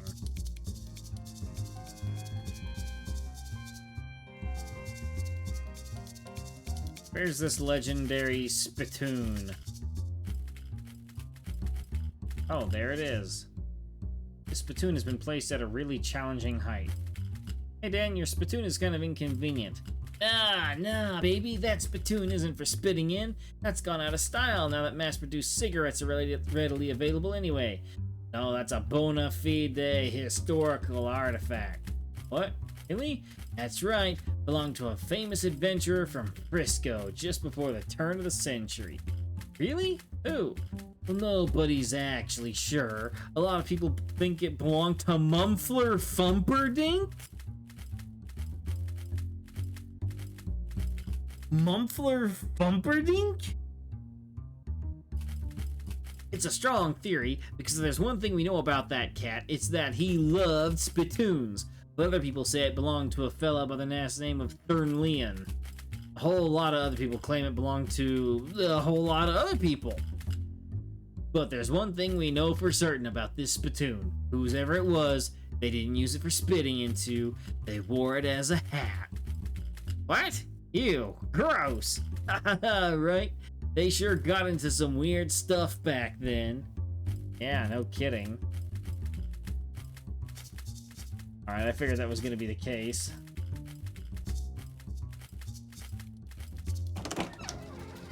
So, Mumfler Fumperdink was Markiplier's character in the West of Loathing playthrough he did on his channel. That's why it jumped out at me so much.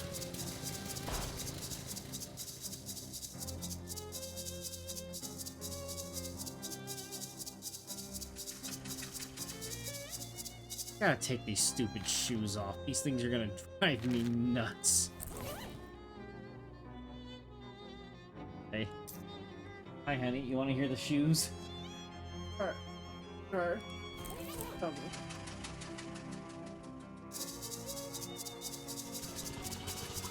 What is that supposed to be? It makes life a beach, Oh. according to the description of Shake, the. shake his hand. Okay. Yeah, yeah. It is driving me nuts. I am taking them off. What was that? Horatio the Nightingale? Yes, it's a bird familiar of mine that whenever I'm in combat, it boosts my stats by 1. Horatio was a Shakespearean name. Yes. Oh, what you play? But I'm telling you, that name is in Shakespeare. Doesn't surprise me. Know that name. Very familiar somehow.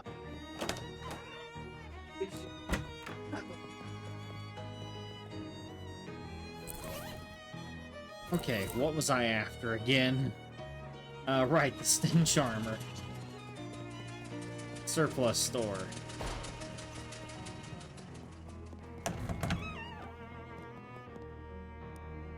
Hi, how's the grenade project coming? Still working on it. Interested in any fine historical memorabilia? Stench, I don't have the money for it. Great. You know what? Let's sell this nasty old coffee. Let's sell the sandals.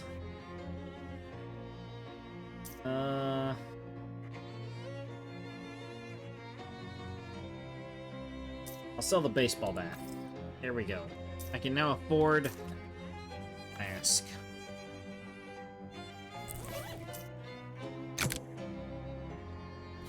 Oh gosh! Hey, check out my new hat!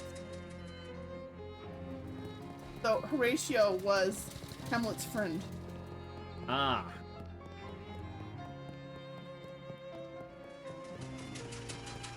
Makes sense. Can you? Yeah. Let's go back to the park. Oh. As you're walking, Gabby strikes up a conversation. So you are new in Ocean City. Your first time at it? Yeah, that's right. What methinks have you got of it? Well, to be honest with you, it seems a little run down. Yes, Gabby understands you. It was much nicer before an economy happened. Lots of people, very excitement. Oh, have you seen the boardwalk yet? It's like a cat wearing pajamas. What? It has games there, and a future teller. Well, that does sound like a cat wearing pajamas. Maybe later. Check out the boardwalk. In the meantime, we've got some scrubbing we need to do. There we go, now you can get a good look at it. It's a statue of Corinthia Beschenbossel. Mayor of Ocean City, 1805-1823, is credited with putting Ocean City on the map by suggesting maybe we should build a dock or something so boats can park here. It's a statue of a Cola Wars soldier. War always doesn't change. May the forces of the Red continue to dominate and refresh evermore. Dedicated in 1919 by the National Cola Association. A filth-bedecked statue. It's another Cola War statue. Soldier of a new generation. Here's to all those brave boys in blue who took the ultimate challenge. Dedicated in 1919 by the Ocean City VCW. Okay, they're both from 1919. A statue of Daniel Ocean. Daniel Ocean founded Ocean City in 1770, and on his deathbed in 1804 requested that visitors to this monument only view the statue from the left, as he felt it was his better side. Okay. Go. It's a granite sculpture of an owl skeleton. This statue, hand-chiseled from photo reference and enchanted to drive away mice, was gifted to Ocean City in 1902 by Hobart Buford. That Hobart makes me think of the character from West of Loathing. Nothing but the hustle and bustle of city life.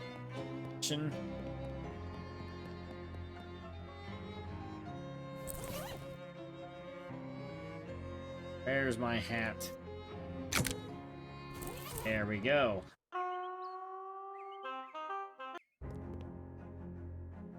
Take a walk out of the park to check out the boardwalk. Hear the ring of cathedral bells and turn to see their source. Unsurprisingly, it's a cathedral, unless you're just naturally surprised by cathedrals. So big and pointy and could be hiding anywhere. St. Polycarp's Cathedral. Check it out later. Again, that sounds like something from West of Loathing, Polycarp. Oh gosh, that ocean effect. You're not sure if the lamppost is holding up the hobo or vice versa. Hi there, I'm Tony. Well, hey there. Pleased to meet you, Tony. I'm Dusty. I can see that. Yep, I meet a lot of new people in my travels, so I got my name embroidered on my shirt for my convenience. So what are you up to? Oh, nothing much, just hanging around. I was gonna run a 3-card Monty down here on the boardwalk, but that didn't pan out. Why not? Well, there's a fella already running a game down the way, and I prefer not to step on his toes, just as a matter of professional currency, you see? I see. Also, 'cause carnies get real scary about that kind of thing, and I ain't looking to be murdered anytime soon. Any way I can help? Well, that's real kind of ya.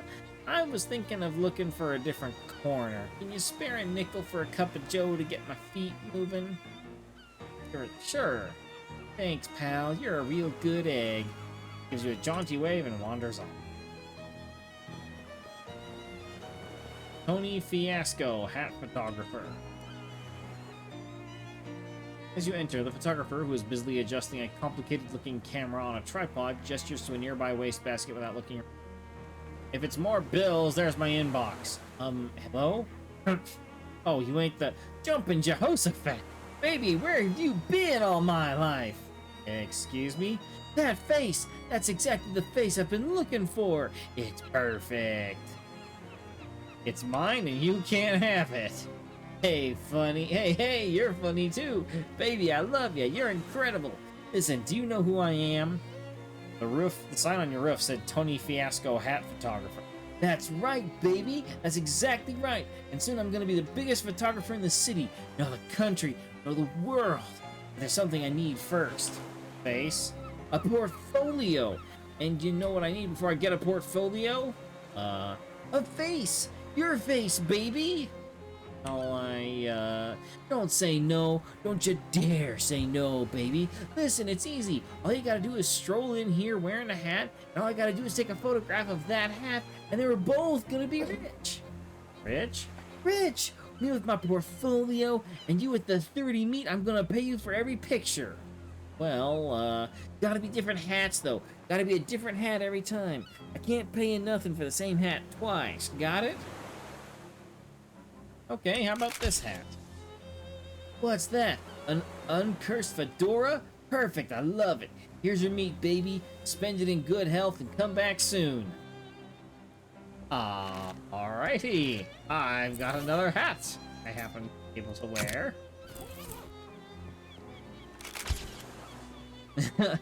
What is that? A Colabor's gas mask? Perfect, I love it. Here's your meat, baby. Alright, sounds good to me.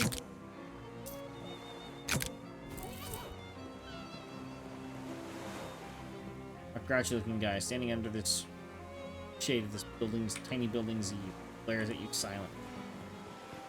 Games! Games of skills. Test your everything. Step right up. Test right up. Test your strength, your agility, and your intellect. Every winner gets a prize. You there, sir. Care to face the challenge of a lifetime only for 10 meat. The challenge. I like to start newcomers off with something relatively easy. All you have to do is guess my age, throw a dart, pop a balloon, and drive a nail into this board with one swing of a hammer. At the same time? That's right. Care to try it? No thanks. Well, not with that attitude, you won't.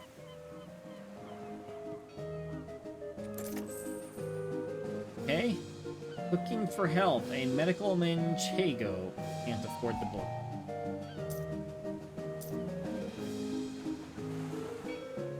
A gauze turban. A new hat. Excuse me. I got a new hat to wear. Yeah. Alright. Totally worth.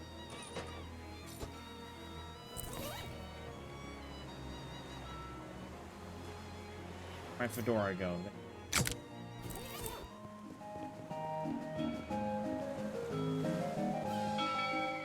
I guess I can't,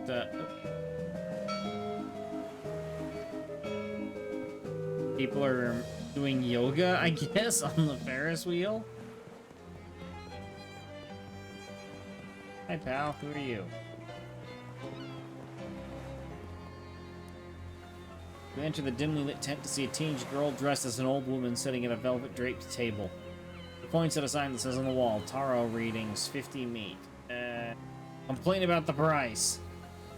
Stares at you and points at the sign.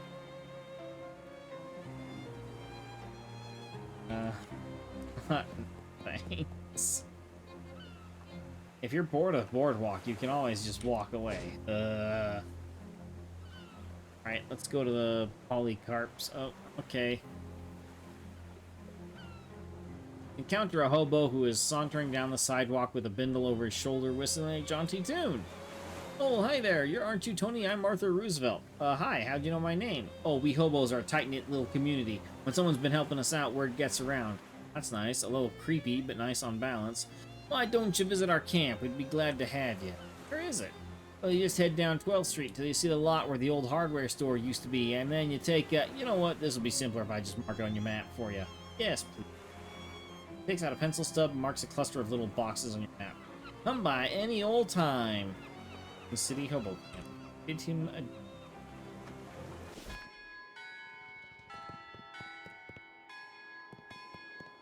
a... away from...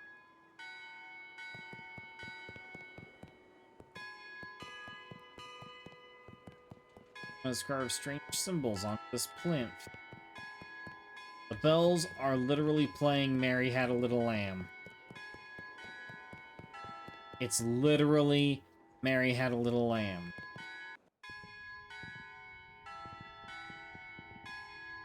It's a vicar who seems agitated about something. Oh, no. What am I going to do? I was going to ask if everything's okay, but plainly not. Oh, I'm sorry, I didn't see you there. Services are canceled. What's the matter? One of the urns has been stolen from our catacombs. Stolen! This tiny cathedral has a catacombs? Well, it sounds nicer than basement. Are they particularly important dishes? Oh my goodness, we wouldn't keep the relics of a saint in a little cathedral like this. Our urns are just the ashes of former vicars and community leaders and so on.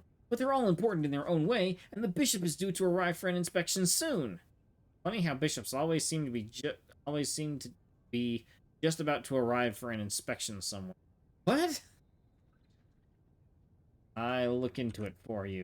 Oh, thank you. Here, I'll unlock the door so you can have a look. Mind your step on the way down, please. Those stairs are old and steep.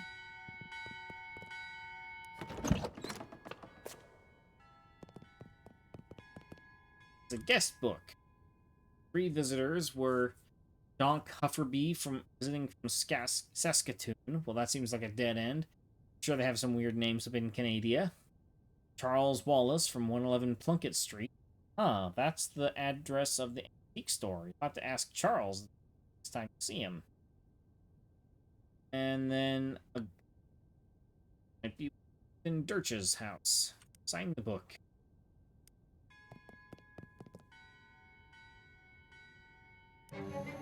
Light it. Hopefully this doesn't preclude you cursing the darkness later. See pedestal. Nothing. Spare urns. This big crate full of identical burial urns. Must be spares.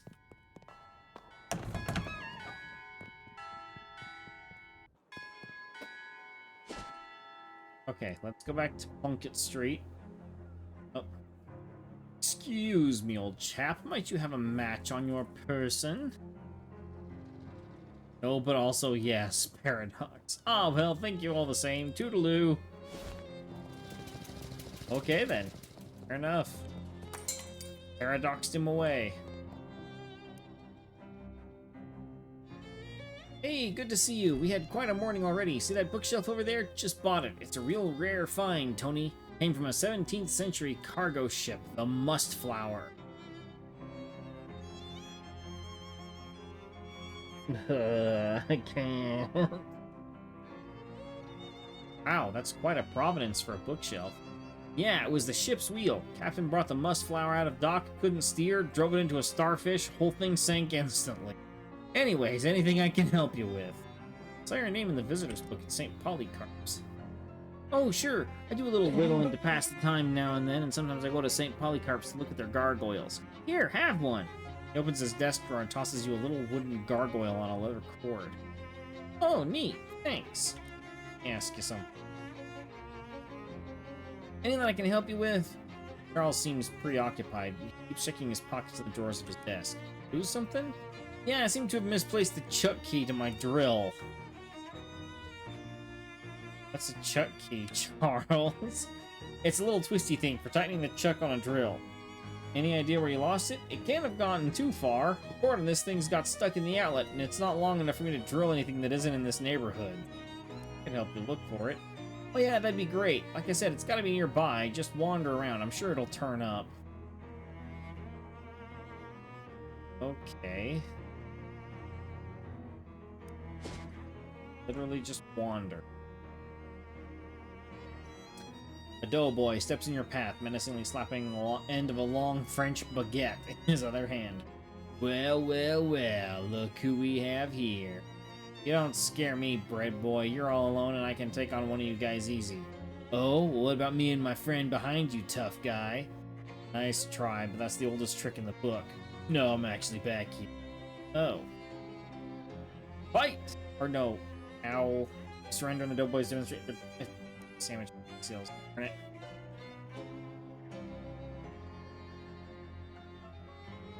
On your way to where you're going, you happen to notice a guy across the street.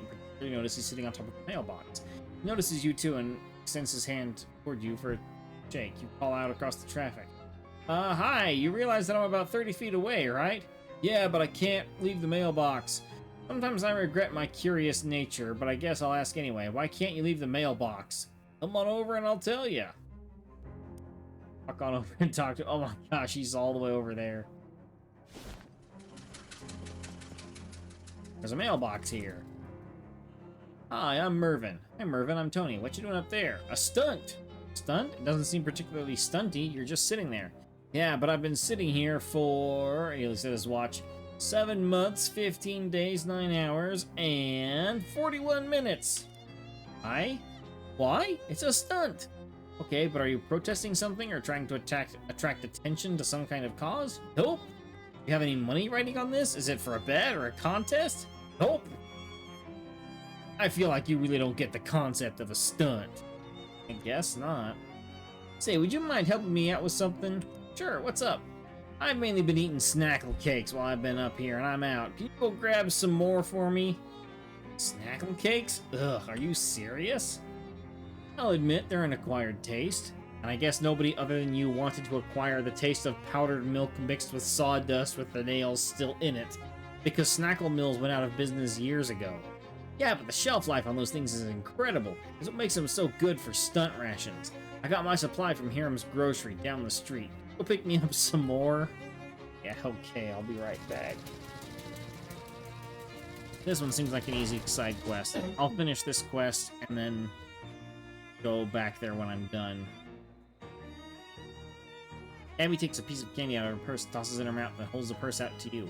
Want one? Sure, thanks. Huh, your purse is just entirely filled with saltwater taffy? Yes, it's Gabby's favorite. Spearmint taffy. Increases damage of ranged weapons, but until I use another potion. I guess I did hear somewhere that goblins process sugar really effectively and don't need as many vitamins as humans. Haha, jealous? A little bit, yeah. Oh. Dora's not excited about the idea of you going through it. Alright, let's give away some meat. Hi there. I'm Tony. Samuel? Looking for Herman's Grocery. This it? Went out of business. When? Couple. Have you been standing here the whole time? What are you doing here? Just waiting. Waiting for what? Work. You're waiting for work? I don't think you're gonna find any work here. It doesn't look to me like another store is gonna open here anytime soon. You know what? Left him. Give him some meat. Gives his hat and whistles for passing cab. Filthy trash can, dig through it! Single shoe, check for a second one. Second one. Let's see what happens if I affect the single shoe. Or if I equip single. Saves the trouble of using both feet for walking. Alright, let's see how this goes. Need this run-of-the-mill rundown store where you run afoul of renegades giving you the runaround and also using run-on sentences. Crowbar or muscle?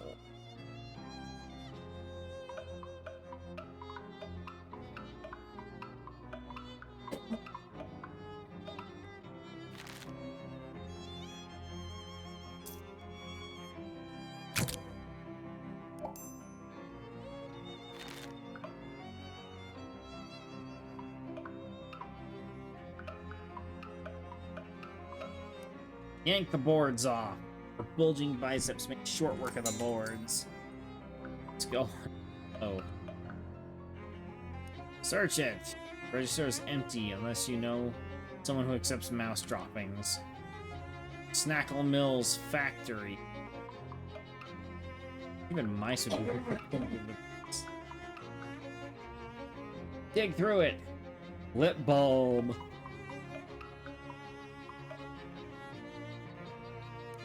Rusty barbecue tongs. I guess those barbecue tongs are mysticality. Yes.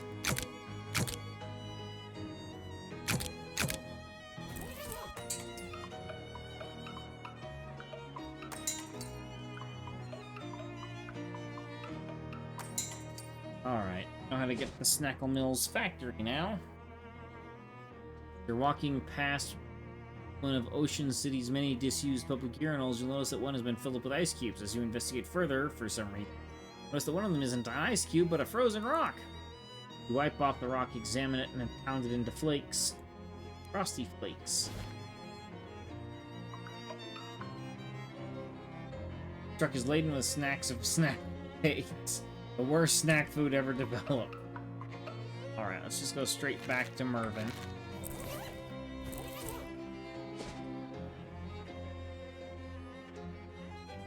You find your path unexpectedly blocked by a huge pile of junk. A broken down car, a busted lamppost, a couch with springs poking out of it, and a wide variety of other... Jeez, what happened here? Oh, Gabby has memory of it. There was an accident a coupling of weeks ago. That car had a tire break and smashed on the lamppost. That explains the car and the lamppost. Why are they still here, and what's with all this other junk? City trash takeawayers are all contractors. Who wanted to pay for it? Nobody. So car waits there and people put junk there because that's a place where junk is. Huh, I guess we'll go around it. No, no, not in the street. That's dangerous. Look at that lamppost for what car can do. Well, sure, but traffic isn't bad right now, and Here, it's not any problem. Gabby starts picking up junk and stacking it out of the way, clearing a path through the middle of the pile. Thanks, Gabby, but that's not really a heave! Ha! With a mighty shove, Gabby knocks the wrecked car over on its side and wrestles it into a parking spot. Wow. Ha ha! Gabby sure showed car where a car goes. Whew! Gabby's muscle increases by 1. Yeah, if this antiques thing doesn't work out, you could get a job threatening to park people's cars for them. Alright, here you go. Any luck getting those snackle cakes? I'm really jonesing for whatever it is they use for frosting. Yeah, I finally found some. Here you go. Thanks a million. Here, take some meat for the cakes. I'll also give you some sitting tips. I got the expert sitter. Or, what does that do? +1 moxie.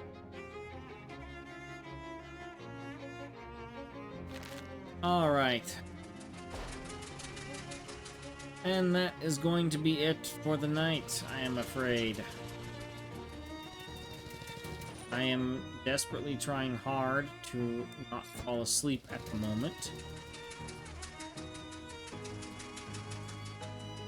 But I'm afraid if I do not do something, I will end up just falling asleep at the, computer as it stands. So I'm going to bid you all a good night. Thank you again, Geo, for the 19 months. And I am liking this game, but I think I will need to invest in some throat-soothing things so that way I have more voice for the next time. Yes, this game is absolutely hilarious. I am loving it. Thank you all for watching, and I will see you all on Sunday. Have a good night.